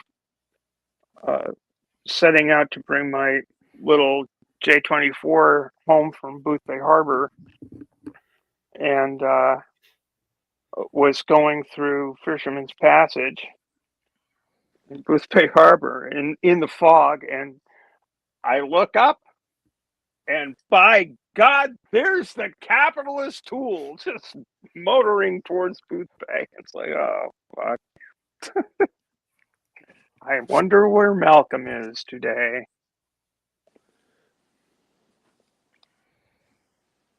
I think he's dead, isn't he? Yeah, he is. Yeah, okay, that's good. He was old. He was old then, and that was that. He was old then, and that was like 30 years ago. Oh yeah, speaking about death, the girl who played the Dream Ghost in Ghostbusters died recently. Mm-hmm. Oh, I don't remember that. Well, guess what? Lauren Boebert actually helped me a lot. How so? Really? Boebert. Yeah, she helped me. She motivated me to vote against her ass. I'm glad you had the opportunity. We appreciate your putting out the effort. Yes, I actually, I'm in her district, unfortunately, and she was the only reason I voted. What's the name of her escort business? I have no idea. Yeah, I've been. Well, you all. Go ahead. Go ahead, Stephanie. Y'all got her. Y'all got that contest within like 520 some odd votes, which causes an automatic recount. She'll probably get reelected because I think she will. There's enough conservative wackos out here. Oh dang! Did I say well, that? The vote total of last I saw this today was that the final tally was like she won by like 500 and some odd votes, which is within enough of a margin that they have to do a recount. Like it's so, but recounts of that margin, they really don't flip a lot very frequently. So if any of you have any idea what her background is and how radical she is, I come from the same part of the country, from the same thinking. I grew up in the same cult that she's in as far as that type of thinking in this area. So I know exactly how she thinks. And it's really, really scary. it is. I agree. It's And incredibly scary. and that's the reason. Well, I think the fact that I'm autistic and so forth, there was no way I could possibly have, even though I was indoctrinated as a child and believed all the crap that she does, because I'm autistic and such. Purple, help me out here. Logically minded, there was no way I could possibly continue with that kind of thinking as I matured. But it's scary. It's really scary. People think like that around here. People think like that everywhere. You know, I mean, they just do. It's No, I don't know they that. don't. I wish there was. I wish there was a something in the DSM where you could categorize these people as casually and as offhandedly as folks that are off the spectrum get categorized. Oh well, we need a category for these people. I mean, the problem with these guys is they all think they're normal. Absolutely. Absolutely. In That's fact, the fucking problem. They think they're normal. I think they're fucking whack jobs. in fact, they And of circle course the they think I'm a wagons whack around job, that. so there you go. They circle the wagons around that and even more so shelter themselves from any outside thinking because God. Right. Which God? And the thing is I was literally taught, you guys may have heard this, but you're either for God or against God. So literally, if there was anything outside the cult, then it's against God and it's against you, and it is literally Satan attacking you. It's binary thinking, and it's not really thinking. It's just a binary just a binary prejudice. Like there are no shades of gray. There are You are no taught not to nuances. think. Us You or are There them. are no literally taught- nuances. Yeah, exactly. You're not taught not to reason it through. Yeah, it's all Oh, about yeah. the othering. Yeah. That if they're not part of our church, they must be evil. Oh, I was on Brojo's channel. I think it was yesterday or the day before. And Jill was in there. You all know who Jill is, right? Chili juice? Yeah, Jilly man. And I pointed out to him that the God of the Jews and the Christians and the Muslims is all the same God. Oh, he lost his shit. He fucking lost his shit. Mm-hmm. And I just sat back and laughed. Well, when we're talking about gods itself, it's, you know, I think everybody's got their own fucking definition. I can't really see. It's like, well, this is what it says in the Bible. So, well, you know, then how come there are 50 million different Christian denominations? If it's that simple, then you should all believe the same fucking thing. And you don't. Exactly. Yeah, if it was all the word of God, how come we've got so many different versions of it? Exactly. I mean, I pointed out to him that the Jews are still waiting on the Messiah, and the Christians think Jesus was the Messiah, and the Muslims think that Muhammad was the Messiah. Oh, he didn't like that at all. Well, Thank God. yeah, and it all revolves around everybody's definition of what's the fucking Messiah. And the Jewish definition of the Messiah is someone of the line of David, who, you know, that you know, that who reestablishes the kingdom, right? It just Right. it's all it's Jesus Christ, you know. Yeah, exactly. Yeah, I Yeah. really wonder 2,000 years ago, how many messiahs did the Romans kill before they found one that they could make the story spread? Quite a few. Oh yeah. I mean, just watch the movie by Monty Python called The Life of Brian. Yeah. Yep. There you go. Square. Actually, technically, during the quote time of Jesus in that era, there were like 1,000 different cult leaders and so forth in the Jewish sects. Within the Jewish sects, it was Yeah. it was huge. It was huge. Even when I was Yeah, still wow. trying to be Christian, I'd come to the conclusion that Jesus had to be a composite character. You know, stories from at least a dozen different wandering teachers. And just when they finally got around to writing them all down, they thought it made a better story to say it was all one guy. Same thing they did with Robin Hood and King Arthur. And you know, I don't think that's I think it's way beyond speculation.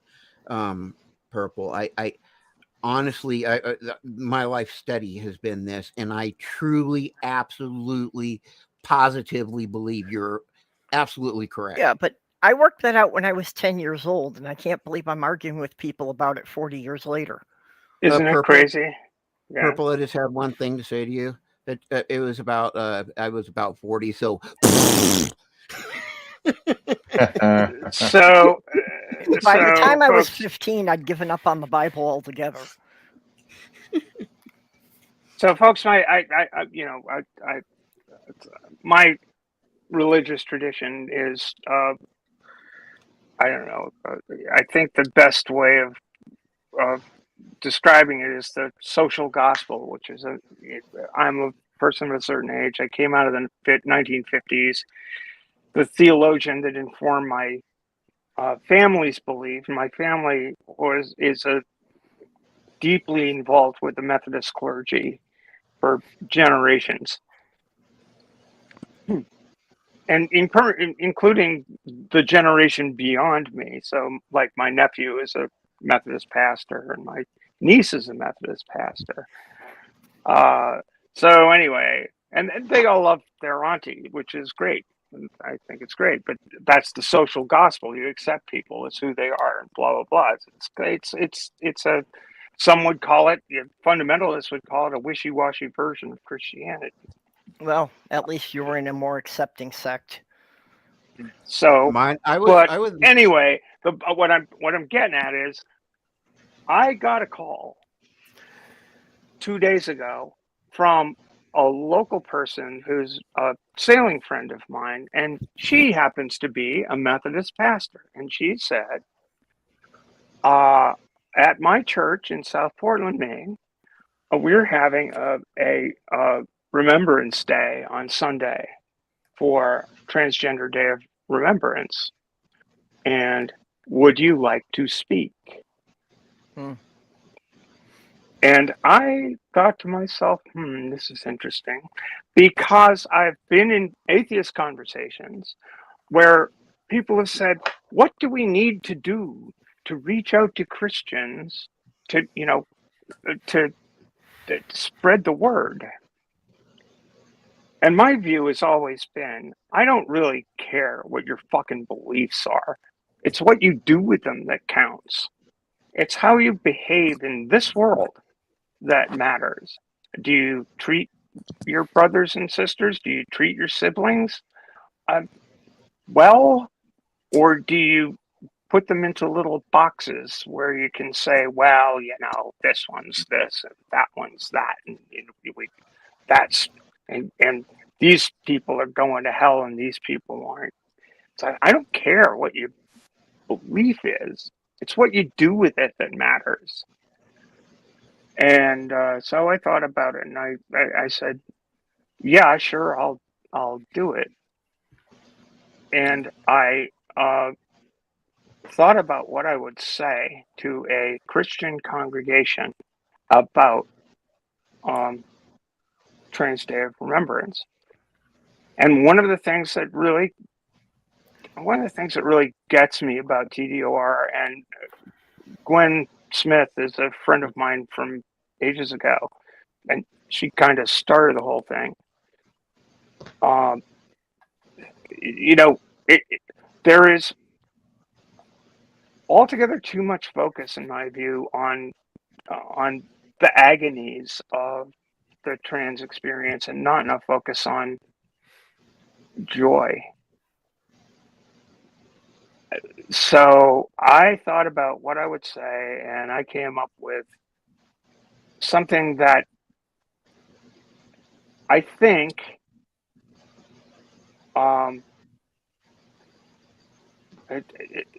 I think touches on both the sorrow that every human being experiences.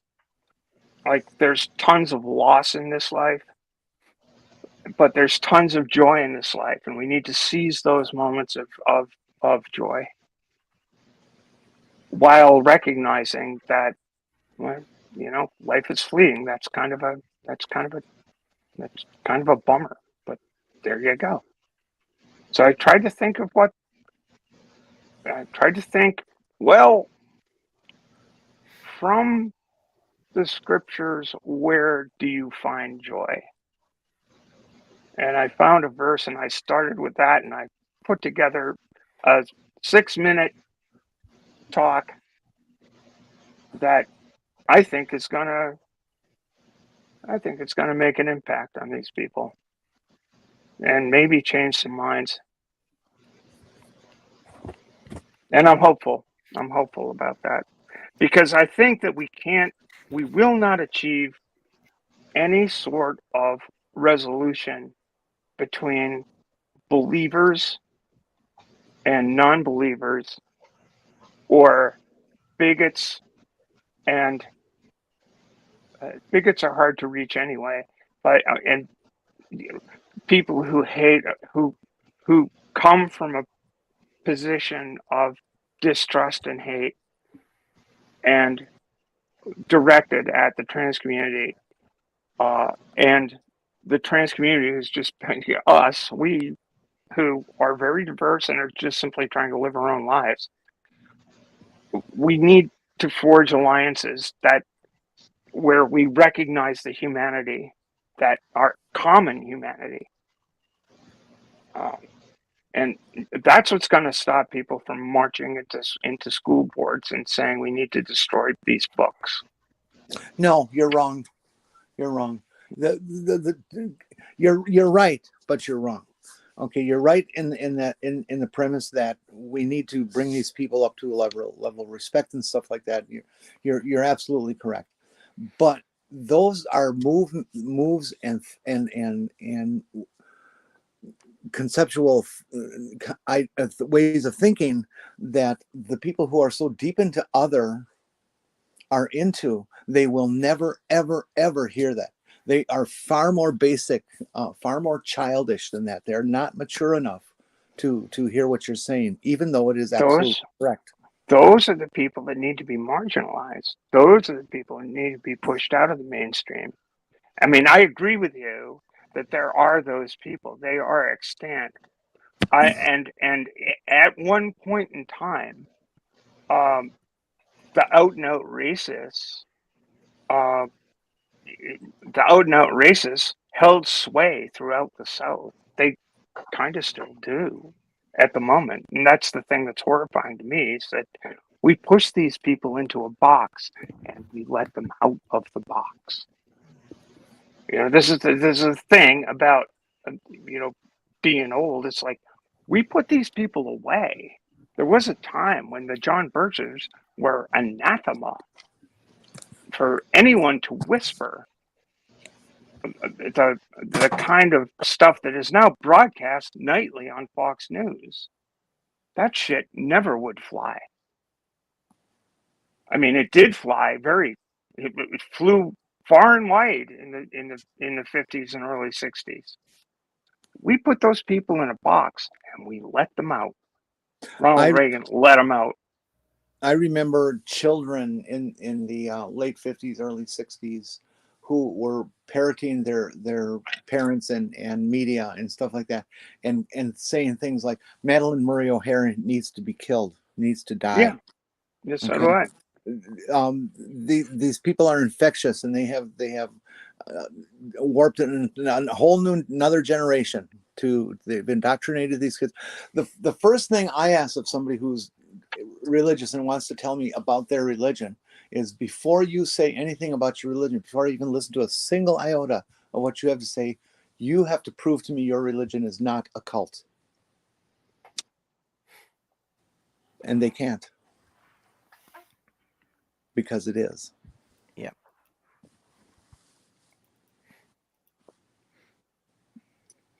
So I don't expect this particular congregation is going to have a whole bunch of those people there. But if there was one person there, and they've got, there's a trans woman there who's preaching the gospel, such as it is, this atheist trans woman being invited to stand at a pulpit, I'm just going to try to do my best. And I think it'll do good. Yeah, you'll have to come back and give us a follow-up on how it turns out. Yeah, I would love that opportunity to go and talk. Well, I feel blessed. I feel honored that I have the opportunity, and that I'm. Well, especially that I took as my text. What I took as my text. Some fucking Bible verse, which, what is it? I don't know. It's here somewhere. I'd like to do a talk like that in front of a local Lutheran church. I'm Lutheran, or was raised Lutheran. Yeah. Except it would be ridiculous for me to do it because the pastor is a trans person. Yeah. Well, the pastor of this church, my friend, their eldest child is a trans guy. And I knew the kid when he was really small, like 7 years old or something. And he was at sailing camp, and he was a handful. And it's like, what's going on with this kid? And he reminded me so much of myself as a child. Yeah, some kids you can tell.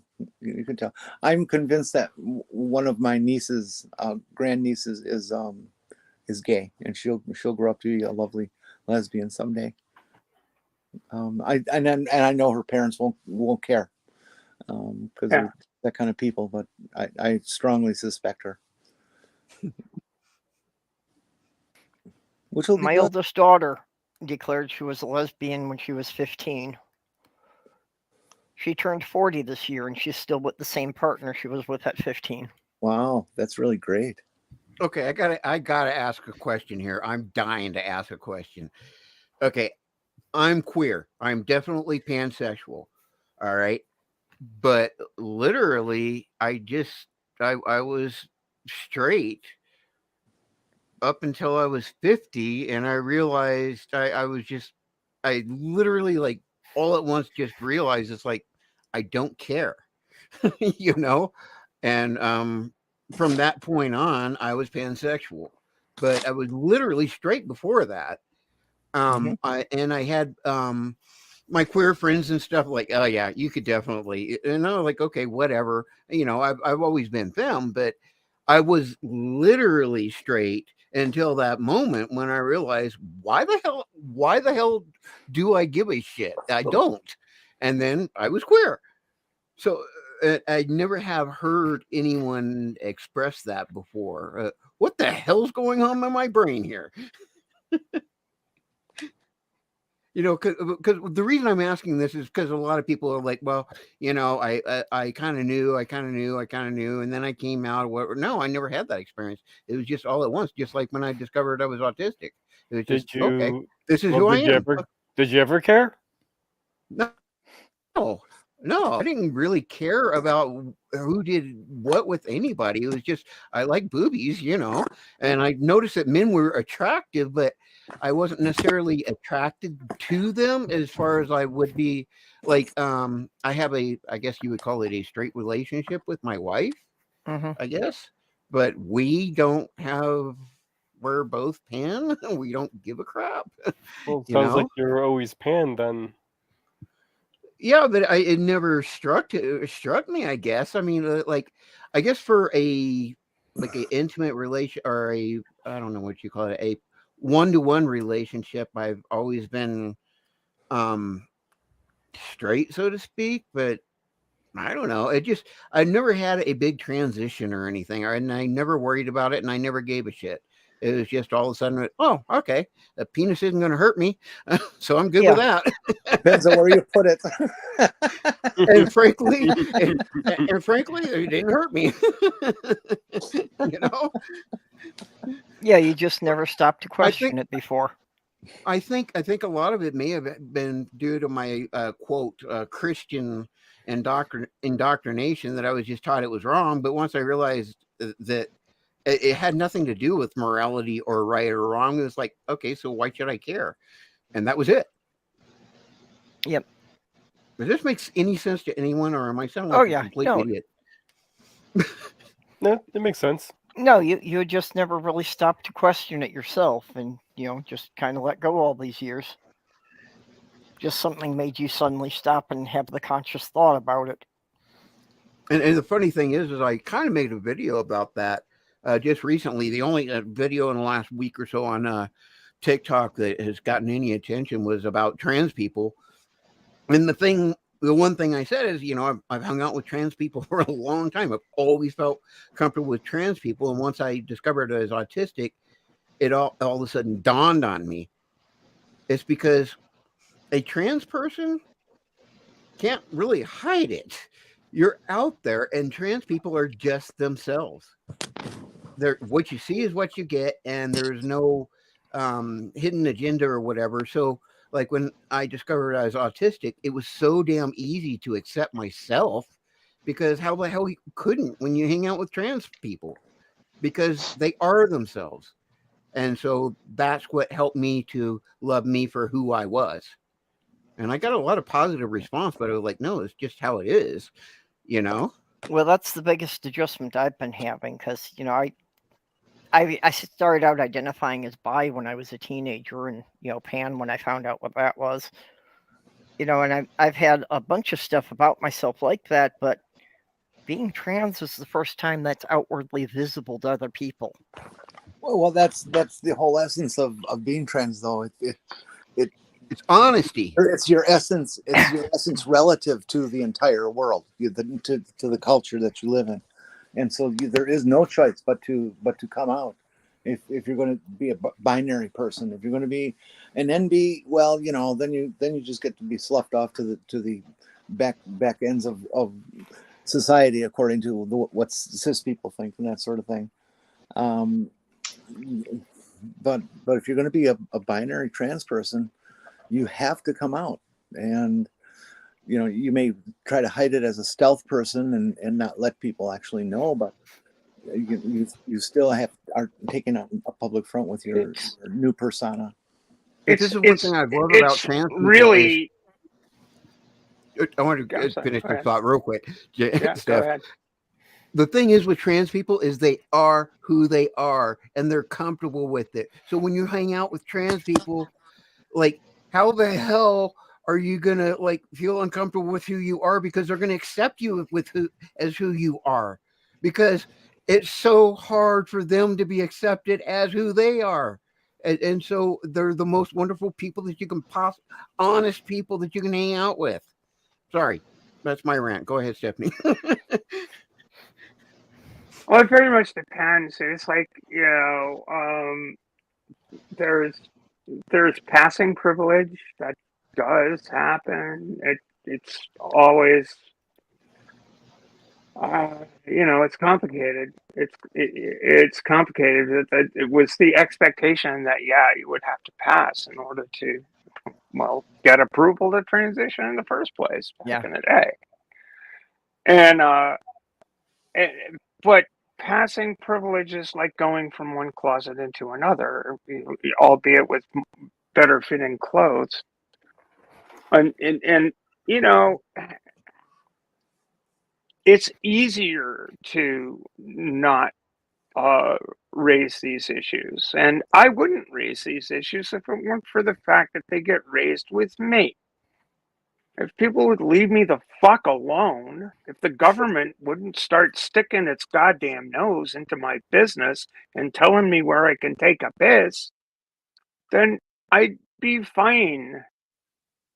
And let my friends know. That's my friends who know who I am. That's like they can know my past, and the people that don't, well, I don't really care, and I don't need to share that information with them. I'm a reluctant trans activist. The only reason I am is because it's in self-defense. Yeah. I had a Well, conversation with a guy. I had this conversation with this guy. I was principal race officer at a match race in Marblehead. And, you know, there's a whole bunch of people involved in that kind of shit on the official side. And then there are the sailboat racers, and, you know, they don't give a fuck. It's like, run the race, you know, okay, fine, I'll do that. But after the whole thing was over, I went to this restaurant in Marblehead with three umpires and myself. We're sitting at this table. The chief umpire, my friend, is a national umpire. This other guy's a national umpire, wanted to be a national umpire, and me. And this guy, you know, we had, you know, Italian food and some wine and all of this stuff. And this guy, at the end of waiting for the check, basically, it was not after dinner drinks, waiting for the check. This guy turns out to be a fairly Trumpy dude from Texas, and he starts rattling on and on and on. Then he gets into trans people in sports, and I'm sitting there going, the fuck? My friend Nancy knew I was trans. The chief umpire had no fucking idea. This guy clearly had no fucking idea because he's sitting next to me dissing on trans people in sports. And I'm sitting there trying to bite my tongue. And I finally turned to him and I said, have you ever met a trans person? You ever had any conversations with them? You ever tried to suss out all this stuff? And he says, no, not at all. I mean, I know a trans person. If I saw one, I said, really? You think so? You've never met a trans person? I'm trans. Fucking You have guy. now. I mean, you know, you have now. That's exactly what I said. Well, have you ever met a trans person? No. You have now. That's a good story. I mean, it's just so fucking ridiculous. These people are just fucking crazy. They go on and on and on and on and on. They have no idea. It's ignorance. Yeah. Yep. It's ignorance and stereotyping that they've got this preconceived notion in their mind about what a trans person's going to look like. And if you don't quite match that image, they'll never see it. Now, this guy, I don't know if it made any difference to him, but it certainly made a difference. My friend already knew my history. We're best buds, you know. And when I first met her, she didn't know my history. Somebody outed me to her, which is the downside of being in a small community.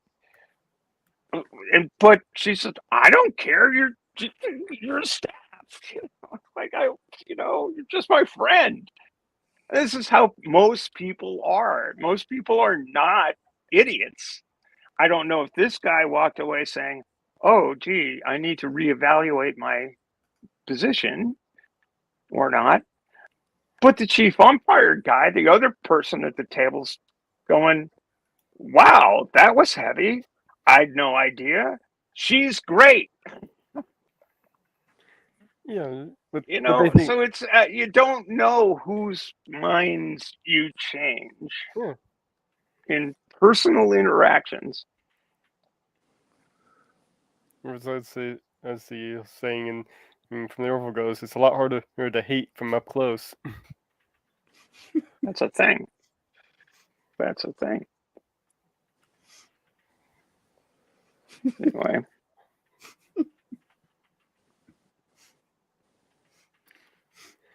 What they tend to think of as trans is, ever see that video?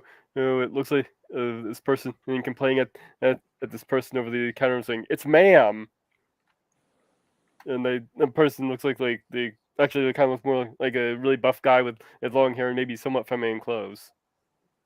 Oh, that thing that was going around Yeah, right that's wing what websites all the they time. yeah that's what That they was think of. just so bad. Yeah, that's what they think of as trans.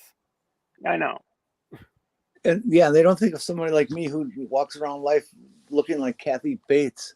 You know, it's sorry, not all trans are glamorous, folks. Yeah. Yeah, I wish. That is one big advantage to doing it later in life.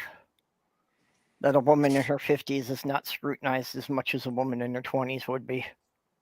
That's true, and I will completely condone your statement, having lived through that whole process of what was it like when I was in my 20s and out, and what is it like now in my 60s and out.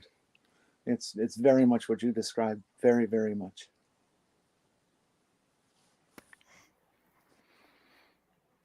I don't know, Steph. You're old. How do you've been through Oh it? man, am I ever old? But I'm really excited because on the 30th of November I get to be 69, and I am looking hard. The 30th of what? November this month. Oh, all right. So you're 10 months older than me. No. Yes, 12 months. 13. No. Fair enough. Sorry, I'm having trouble counting here. 14, All right. 14 Do the months. math. You're 14 months older than me. A year, give or take a few months. Okay, so if you're going to be 69 for a year, does that mean you have to do it as many times as you can? That's what I'm hoping for. I've got goals. Yep. I've got goals. So I'm sorry, I overrode that whole thing. Steph, you're old, so.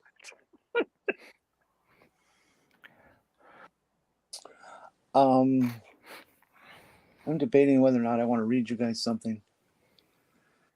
It's about 1,000 words, so it'll take a couple of minutes. It's just a little thing I wrote on well, the title of it is Sex or Gender.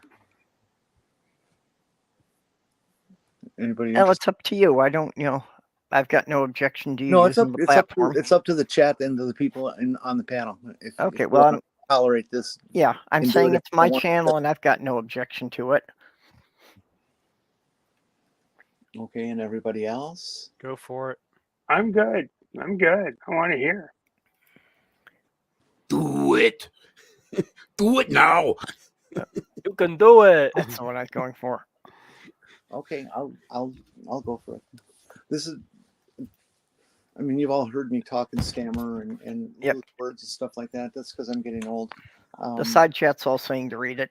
When I write, I get a chance to remember what those words are that I was missing when I'm babbling. So it'll sound a little different than the usual me. This is for a book I'm writing, and what this particular section is it's the lead into the glossary. Now you'd think a glossary is just this word definition, and that's largely true, but I don't do things simply. And when I'm going to write a glossary, it's going to have the word, it's going to have the definition, and it's going to have some history to it if there's any appropriate, and it's going to have some explanation and discussion to it. Each one of those words will rate that kind of treatment. So this is where I'm explaining all of this to the reader before they actually get into it. And it's called the Pre-Glossary Knowledge Base. And it starts out sex or gender. Obviously, this first listing is not in alphabetical order. Why is that? Well, I feel it is best that if we are going to dive into one of the most confusing, threatening, alluring, enticing, and political topics for the non-scientific regular people in the Western world, that we first should take the time to understand the most basic questions at the very root of the topic. Sexuality.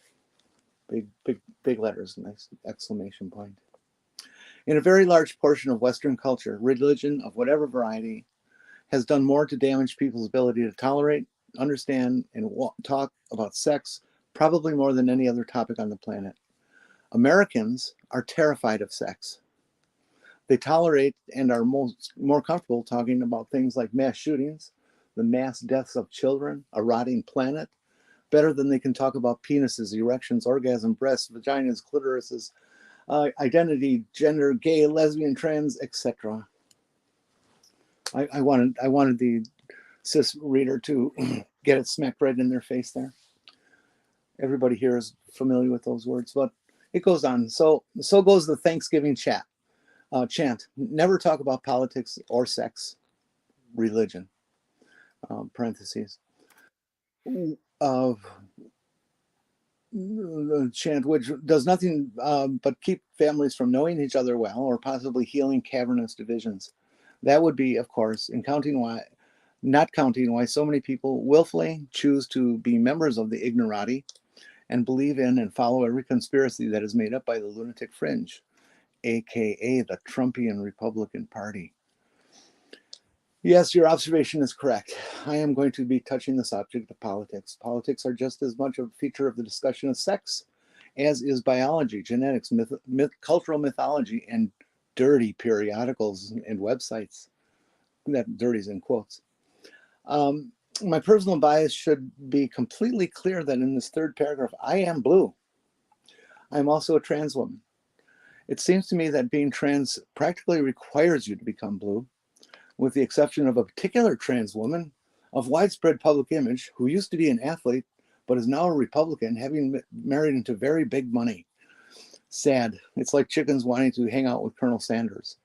The dissonance screams out loudly, but it appears that at least this one person does not realize they are supporting the party that wishes to quite literally exterminate her, us, and all other members of the LGBTQA community. Your inverted pink triangles will be distributed soon. Please contact your local Republican Party headquarters. Quantity discounts. Enough of politics, but I'll be back. Sex. Where have we heard that before? Oh, yes. Sex or gender. Same thing? Or y'all talk amongst yourselves if you want now. But for those who want to listen, here we go. Only a fool would suggest that sex and gender are not related. They are very much related. However, to misuse an expression, their relationship is qualitative, not quantitative, or correlated, not conditional, or 6 of one and not half a dozen of the other. They do have one major feature shared between them. Both sex and gender are not male or female, man or woman, gay or straight, trans or cis. They are spectrums of description. No one is 100% gay or straight, trans or cis, and surprisingly, and the reason the book like this exists, male or female, or man or woman. Hey, look, the women are nodding knowingly, and the men are covering their crotches, sweating, and not looking into each other men's eyes, just like in the men's room.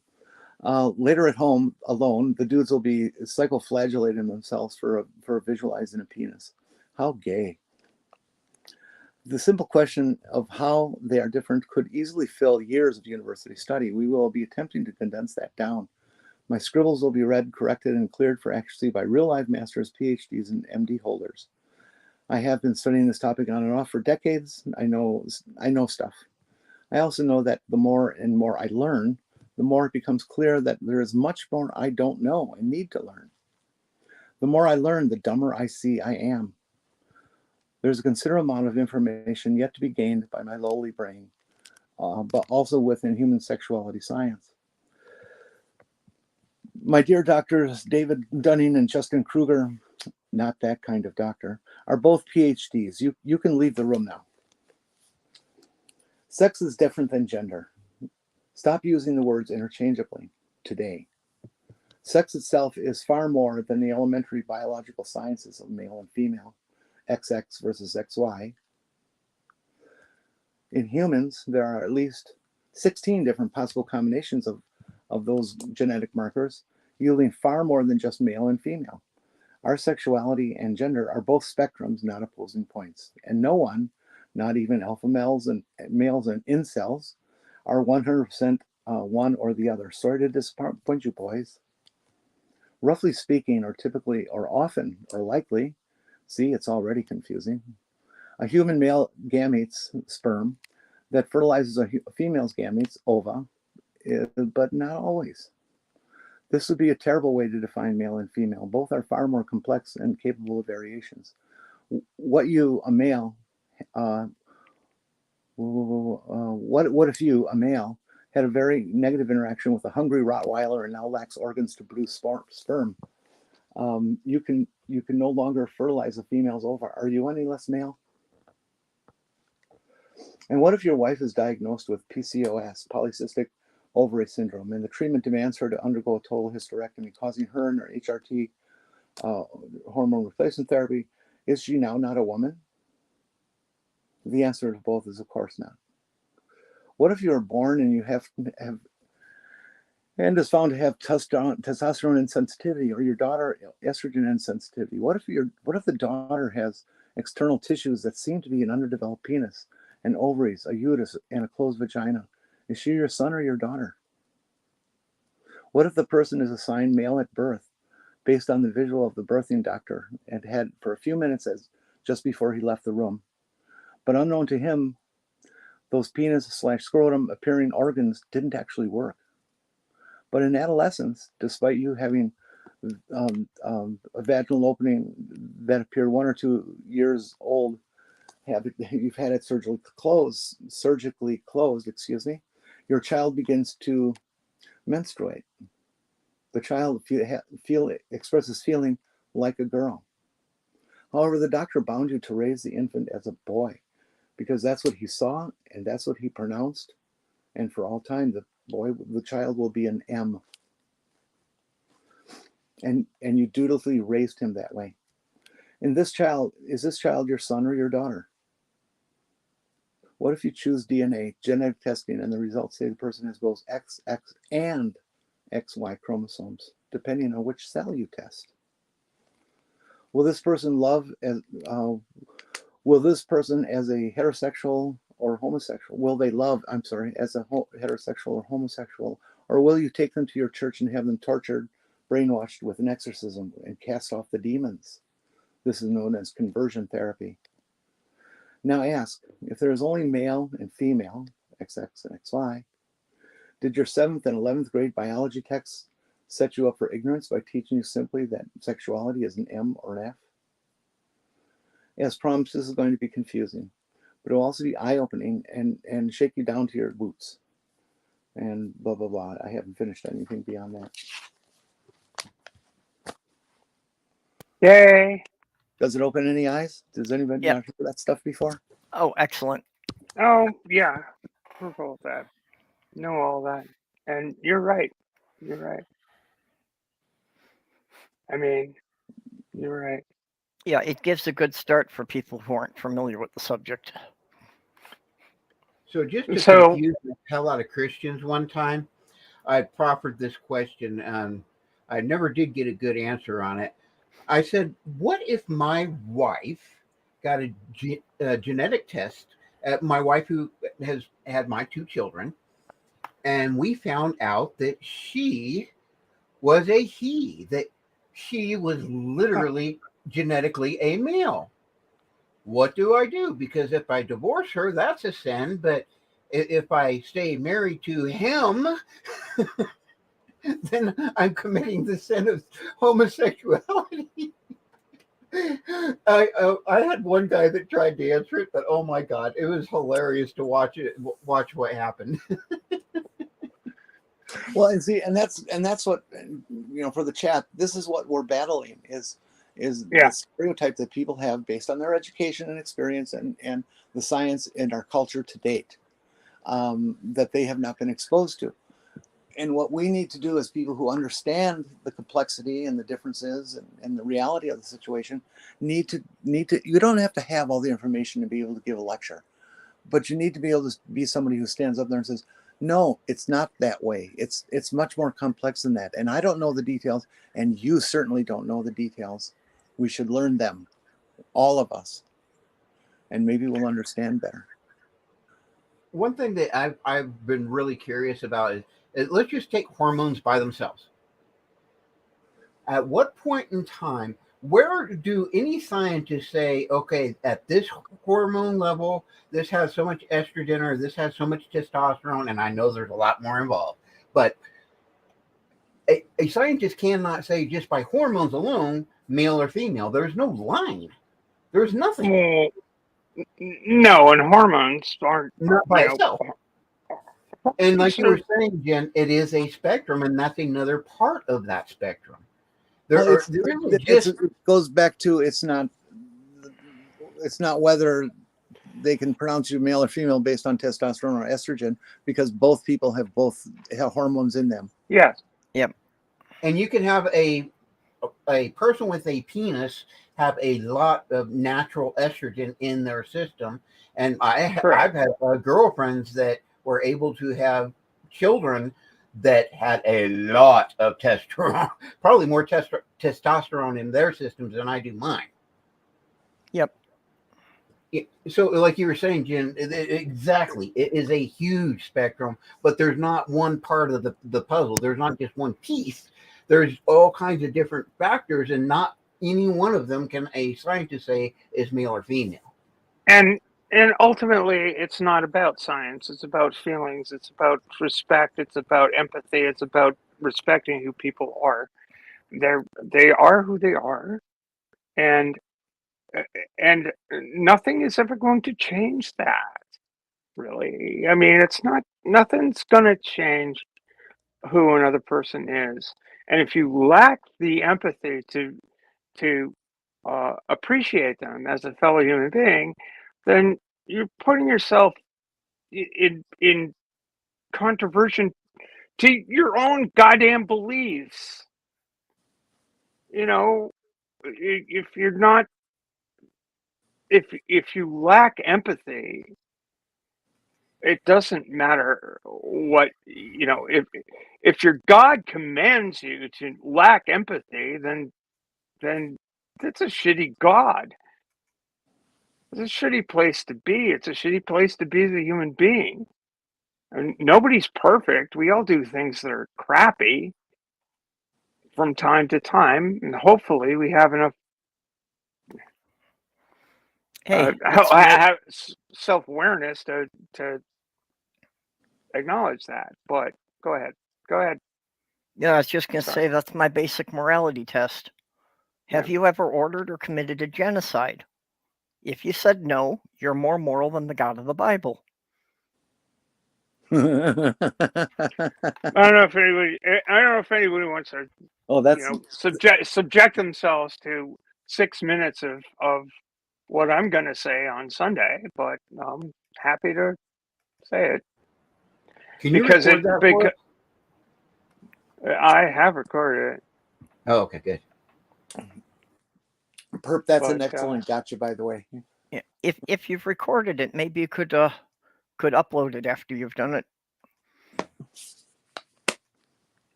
Sure. You know, put it up somewhere that we could hear it. Yeah, that would be a cool idea. Just take your phone and put it on record. You just snip it out of this thing. Well, it's gonna be on. They're streaming the fucking thing on Sunday, so that doesn't mean they're going to record it. Well, I've recorded it. I mean, I could read it. It's like 6 minutes exactly, because that's what it was getting. Yes, Mark. I would never have mentioned this before unless you did, but folks, take a look at what Mark just had to say. And here's a person right in our presence that can destroy all the M and F and XX and XY mythology right in our presence. And we have another person in our presence, although I won't divulge their name, who is also intersexed and can tell you just shitload of stuff. They are very, very smart scientifically and could share a lot. Well, even when I started HRT, I was barely into the low end of the level they considered normal testosterone for a male. I'm Yeah, not- well, that was part of my thing. The first time I saw a endocrinologist was when I was like 12 years old, and because I had, well, what people thought was gynecomastia, but it really actually wasn't. I just had big tits. And, you know, and you know, I've never been karyotyped, but I have also I've never had a lot of tea in my tea.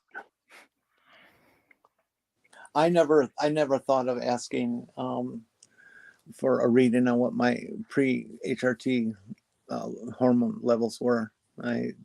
It's just we didn't care about that stuff or think about that stuff back then, and it was just you're either on it, Well, HRT or not.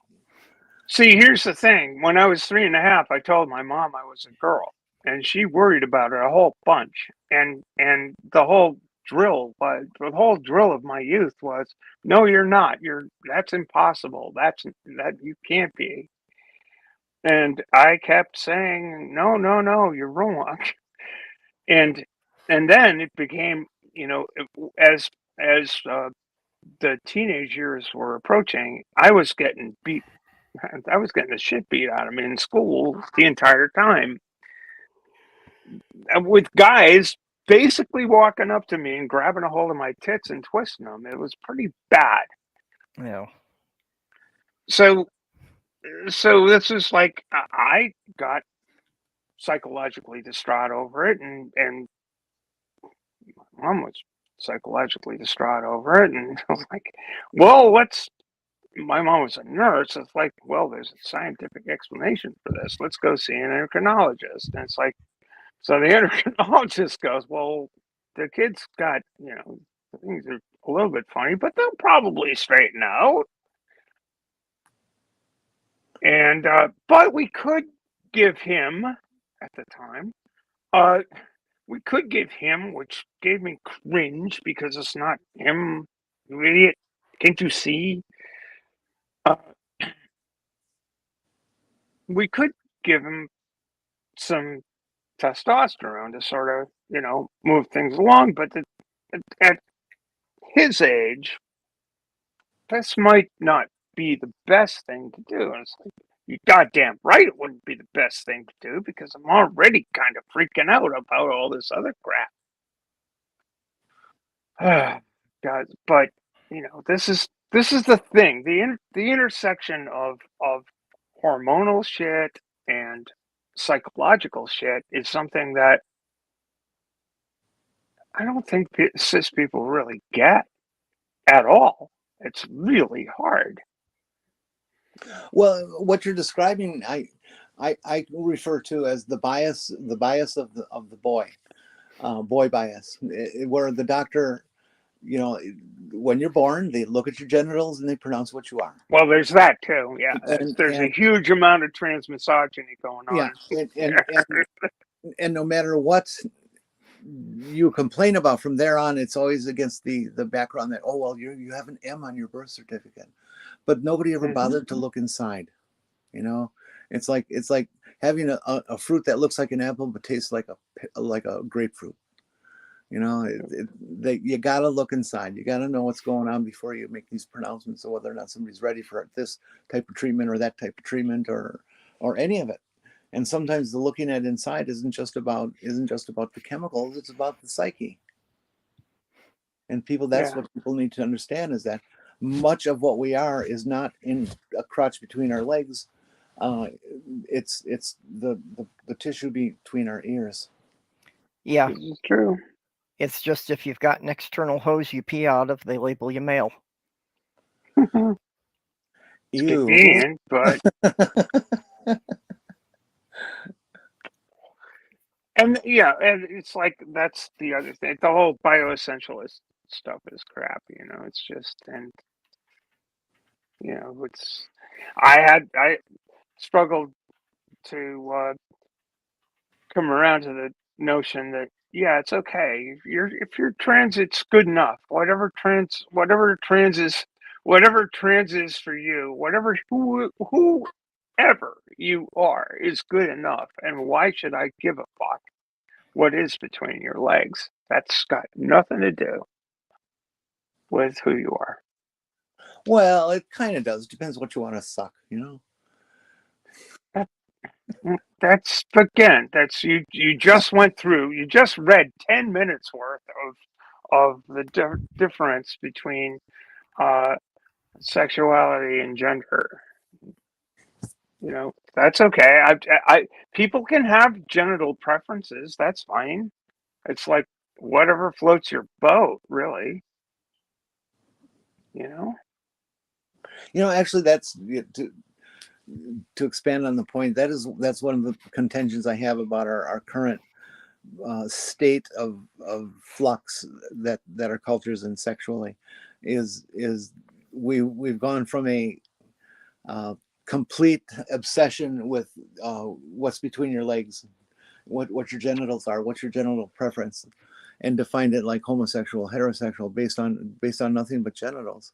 Yeah, we're all And searching for categories. We've gone the complete opposite now of that. Well, you believe in this genital or that genital for your partner. Well, then you're a phobe, you know. And it's like, no, people have always had preference for what genital they're interested in messing around with, and which one they're not. Yeah, just because you don't find certain things sexy doesn't mean you're a phobe. Yeah, you know, now if you're going to define the person based on that and you know, say and do terrible things about them based on that, well, yeah, then you're a phobe and you're a very bad person. But just because you want to have sex with a penis instead of a vagina, no, sorry, folks, that's just personal preference. Yeah. Oh boy, I guess I got to confess. I was at a convention called Thunder in the Rockies a couple of years ago, a pan BDSM convention, and I met this trans woman, and oh my God, I was so attracted to her. And I could not help myself. I was talking to her. I was like, "You are so beautiful. I mean, absolutely beautiful."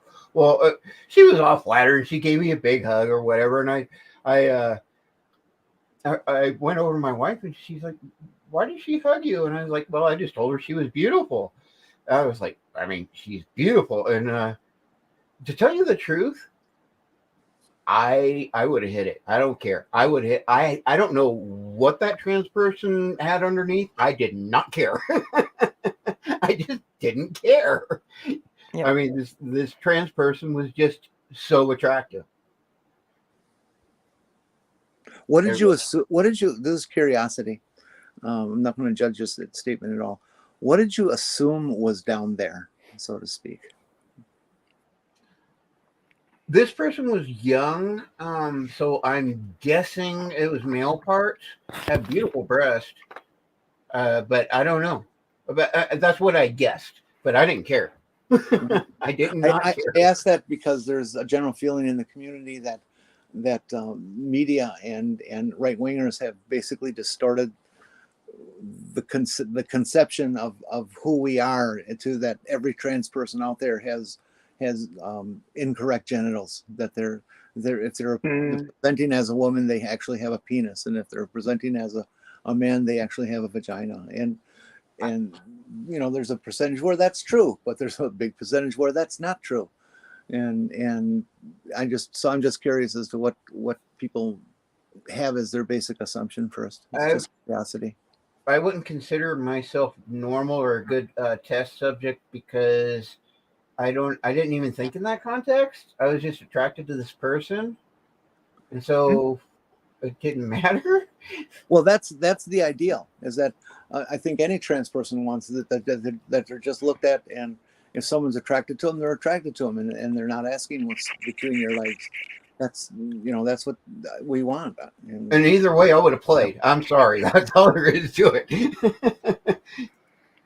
Well, that's why I've always said about being pan, that, you know, if I found someone attractive, what's between their legs ranks in importance maybe somewhere around their hair color.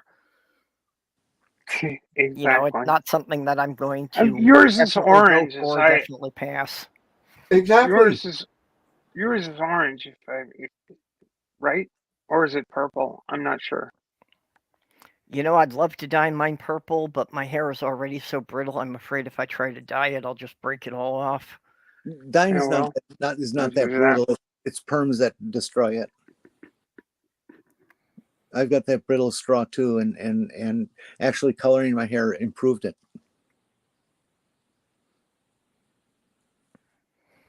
So now take that.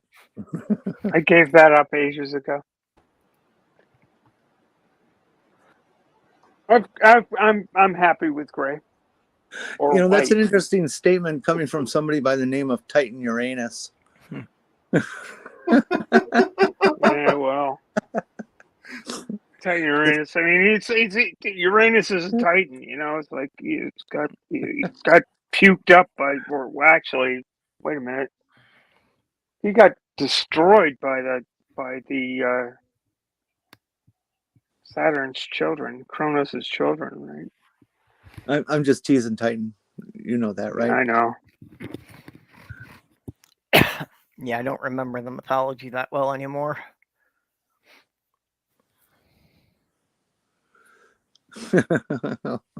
Browser history. Yeah, clear that browser history. It'll all find. Everybody will find out.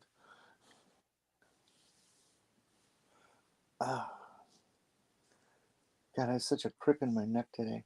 By the way, hi Titan. Yeah, Mark, I'm not very limiting. I mean, you know, if they're old enough to know what they're doing in the same species, I'm open to possibilities. Speciest. Oh dear. Here we go. If you won't take on a cow, I don't want to talk to you.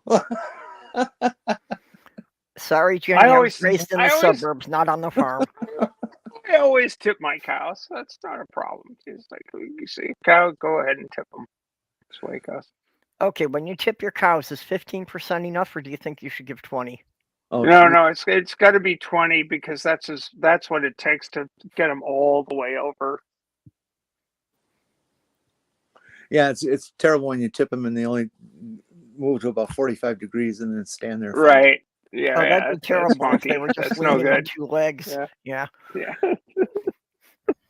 Get them all the way down. Yes, that's the way it goes.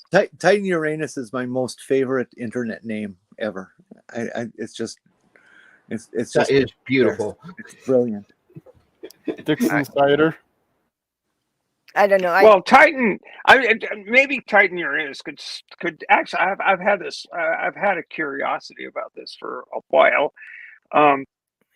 Is Titan an honorific?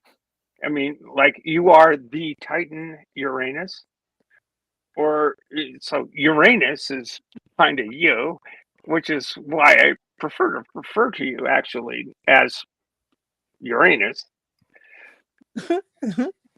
But I'm curious. It's like, is this an honorific? Is Titan just an honorific? Is that you just throwing that in there, or you know, I don't know.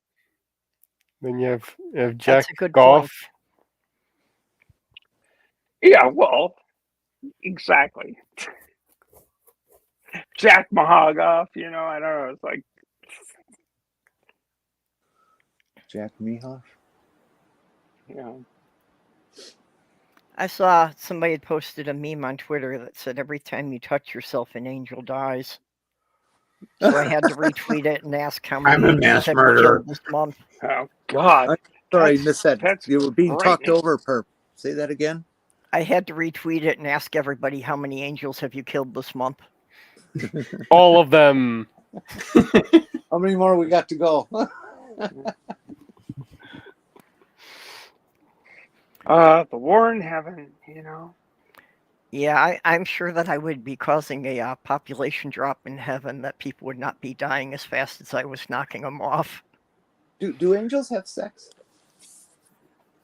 Oh, I don't think so. That would be dirty. They're all pure. As pure as God is. Actually, wasn't it angels having sex with women that created the Nephilim, Nephilim? yeah. The Nephilim, the Nephilim were, they were the angels that came and, Yeah, fuck the angels around, got find randy with out. some human women. Yep, fuck around, find out. Of course, the whole thing about where Cain and Abel got their wives from is interesting too. I have no idea. Well, according to the Jewish scriptures, Eve was actually the second woman. God first made Lilith, and Lilith wouldn't kneel down to Adam, so they threw her out of the garden. Yeah. So it's implied that Lilith was mating with demons, and those children were the ones that were inhabiting the land of Nod when the rest of them got kicked out of the Garden of Eden. Lilith wanted to be on top during sex. Actually, yes, that's absolutely correct. Okay, now if Lilith did the Nod thing, where did Winkin and Blinken come from? There you go. They throats. They were in a tub. Pretty deep dive, wasn't that? Yeah. They were in a tub. How do you get out of this tub? I don't know. And the other thing about Lilith is Lilith was actually equally created with Adam, and this is what's very, very important to the whole Jewish religion is she was rejected because she wanted to be equal and not just pissed off Adam. So she was basically thrown off. So then this is what's very important about the entire Christian religion. Then the rib was taken from Adam, and thus the female was the only creature on the earth that was not created directly by God, but is a subset of a man. And thus, that's why we have misogyny. Because it is a substandard man. That is what a woman is a substandard man. And that's why spare parts. We're made out of spare parts. That's the way that works. Another way to look at that is that Adam or Eve is a man man part that was transformed to a woman, and so therefore Adam was a trans person. Yeah, but according to the scriptures, that's why a lot of the very, very old scripture, you don't hear about them now, that for a woman to go to heaven or whatever be perfect, she had to become a man. And that was basically become a real, basically become like Adam, so that she was actually created by God, so to speak. It's confusing as hell, but the important thing is that a female was a substandard man that could not possibly ever achieve being a man or even being like another animal that was created by God. Yeah, well, Lilith was completely edited out of the Bible just because she thought that women and men should be equal. Mm-hmm. I think that's actually women becoming men in the heavenly kingdom is in the book of Philip, I think. But I've studied the Gnostic Gospel so much that sometimes I conflate them. But I know that's a huge part. No, Philip's in the New Testament. Philip's in the New Testament. I think, and I believe I remember that line. It is. I don't know what about the references there. I don't know. Yeah, it's been a couple of decades since I read it. My memory's No, I read it. I read it every now and again. I've got my RSV. I've got my confirmation Bible sitting by my feet, along with my Quran. But honestly, I lost whatever. my Bible. It's all bullshit. Anyway. Yeah. See, when I decided that I was an atheist, I rejected religion all the way to the point of burning the Bible I had, literally burning the Bible that I was given for confirmation. And just, I will not read it again. I will not crack one open again, because it's just a bunch of bullshit, and I refuse to let it in my brain. I view it as literature. don't. It's just a story. Yep. And I'm not gonna get I'm not gonna get wound up by it, and I'm not gonna get. It's always been a story. It deserves no more importance than the story of creation presented by J.R.R. Tolkien in the Silmarillion. It's nothing more than a story.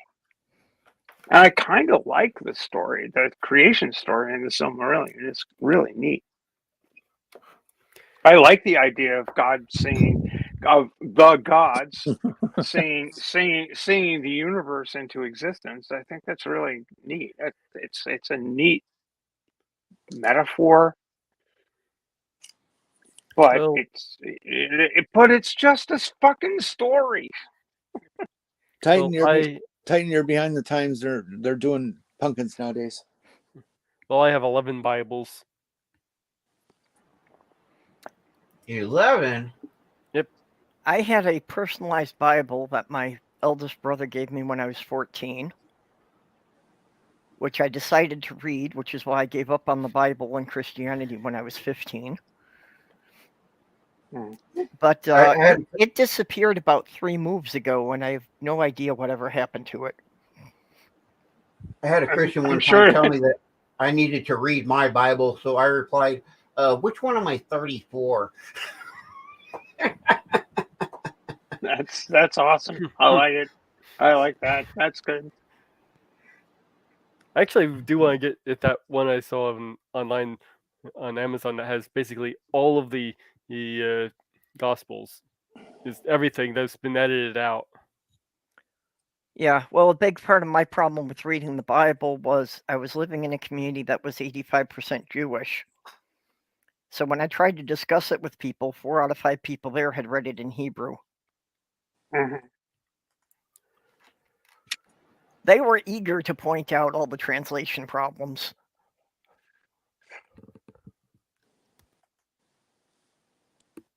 There are huge translation problems. I just want to find out how the hell they interpret anything in the Bible to be anti-trans, because there's not. Yeah, I don't recall there being any mention of that at all. What's the passage? It says that there is no man, no woman, no, and it goes on and on. Basically, it basically says non-binary, that there is no man, there is no woman. Very, very interesting. Yeah, I'd be interested to know what book that's in. It wouldn't take too long. Let me see if I can look. Well, I don't think we need to cite scripture to establish fact, to be honest. The reason I want to know is for fighting the bullshit in a discussion. True. Other than that, I don't care. It's useful to know that kind of stuff for that. Okay, well, I think that I need to wrap it up at this point, because I've got to be up in the morning, so I need to get some sleep. Cool. Thanks for having us. Oh, always love having you here. Real quick, Galatians 3:28. There is neither Jew nor Gentile, neither slave nor free, nor is there male and female, for you are all one in Christ. There you go. Good job. Awesome. Galatians 3. Oh, Galatians. I thought you said fellatio. Oh, I'm sorry. Galatians 3:28. And it literally says there is no male, or in some versions it's or female, but no male and female. Oops. Okay. Damn it. Wait. Whoa. Fuck. God damn it. Okay, well, does anybody have anything they want to plug before we go tonight? Well, we don't have to plug at least one anus out there because it's so tight. It is tight. It's tight. Well, I don't know if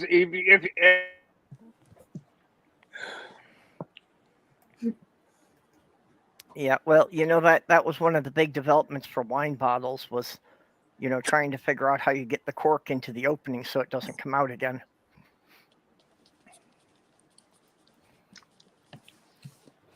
And how do they get such big corks into such tiny holes?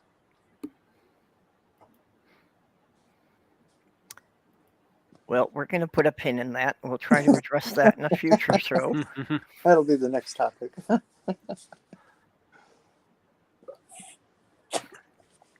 I do have to thank all the people who continue to support me here.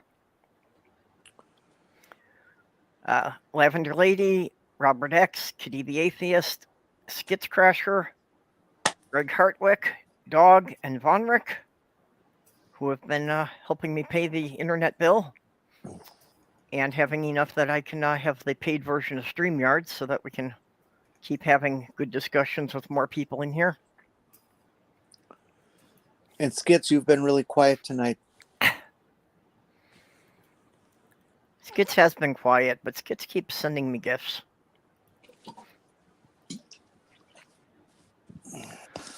Well, since you gave the opportunity, I want to brag real quick. I am working on a project to basically, I wrote an SOP for the Department of Veterans Affairs to streamline how they deal with autistic people because they have nothing in order. And I'm making a lot of suggestions for the VA, and I know people are talking about it. So I'm really excited about that, and I will update everybody on that as it moves along, in the next year or so. Are you active military? No, I'm an old man. I'm an old geezer. Yeah. No, I was a hospital corpsman in the Navy. And my wife was a Marine in the Marine Corps. Well, it sounds excellent that you're putting together some guidelines for them. Well, I figured out that I'm one of the first people. There have been a few other autistics that have been diagnosed as adults and so forth, but they just don't know how to handle this. They don't know what to do. So I've learned this as I've gone, and now I'm like, okay, let's write a little guide for doctors, because I expressed to them that we're going to be exponentially showing up. And with the guide that I've written also it's not going to cost the government anything. Actually, it's going to make it much quicker and easier for them to treat autistics, because they've already got everything there.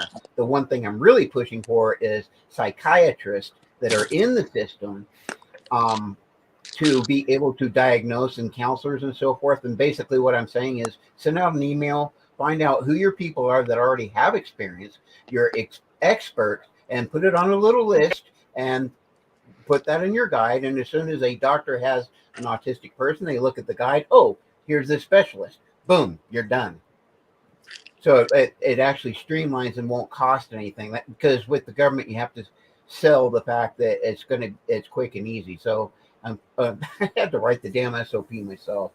So we'll see how it goes. Interesting. Yeah, we'll be waiting for updates. Yeah. Well, really, from all of you So- now. So I put the link in chat to the church I'm going to be talking to on Sunday. So whatever. That should be fun. That's what I've got coming up, and Do you want this, that, that? and the other thing as well. Do you want that in the YouTube chat? Oh Or yeah, You put it in the private Yeah. chat. I put it in the private chat, but yeah, I can put it in the YouTube chat too. Steph, I know some people who are Methodists, and they tend to be quite liberal. Well, it depends. There's a big schism going on in the Methodist Church these days.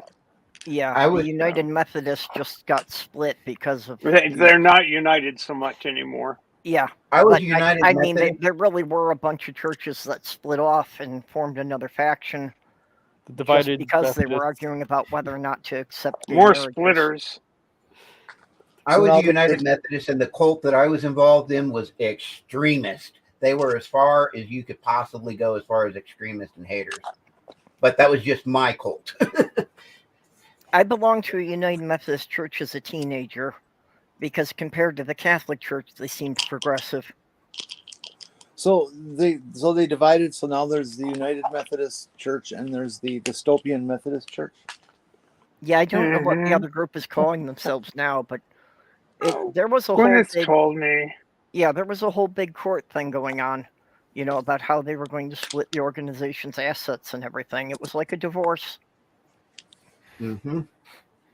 I don't know if I can put a hyperlink. I don't have a hammer, so I don't have a wrench, so I don't think I can put a link in chat. It's Okay. okay. Well, YouTube I got it. copied your link into chat, but Okay. yeah, you should have had a wrench by now. There we are. Okay, now you should have a wrench. You should. Be able to put links in there. You put the link in there anyway, so I won't do that. Yep. That's cool. Thank you. Now, was that a monkey wrench or a primate wrench? It's a it's a primal wrench. I'm gonna scream now.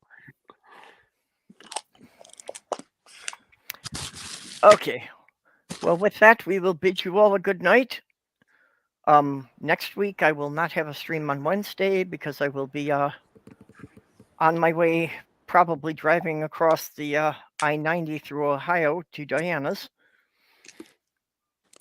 And then Thursday, of course, is Thanksgiving. So Thursday night I will be doing my stream live from the Lavender Studios. Brilliant. So we'll see Awesome. you I all wish I had then. the privilege of being there. Later. Bye-bye all. Have a good one. Bye. Good night. Good night.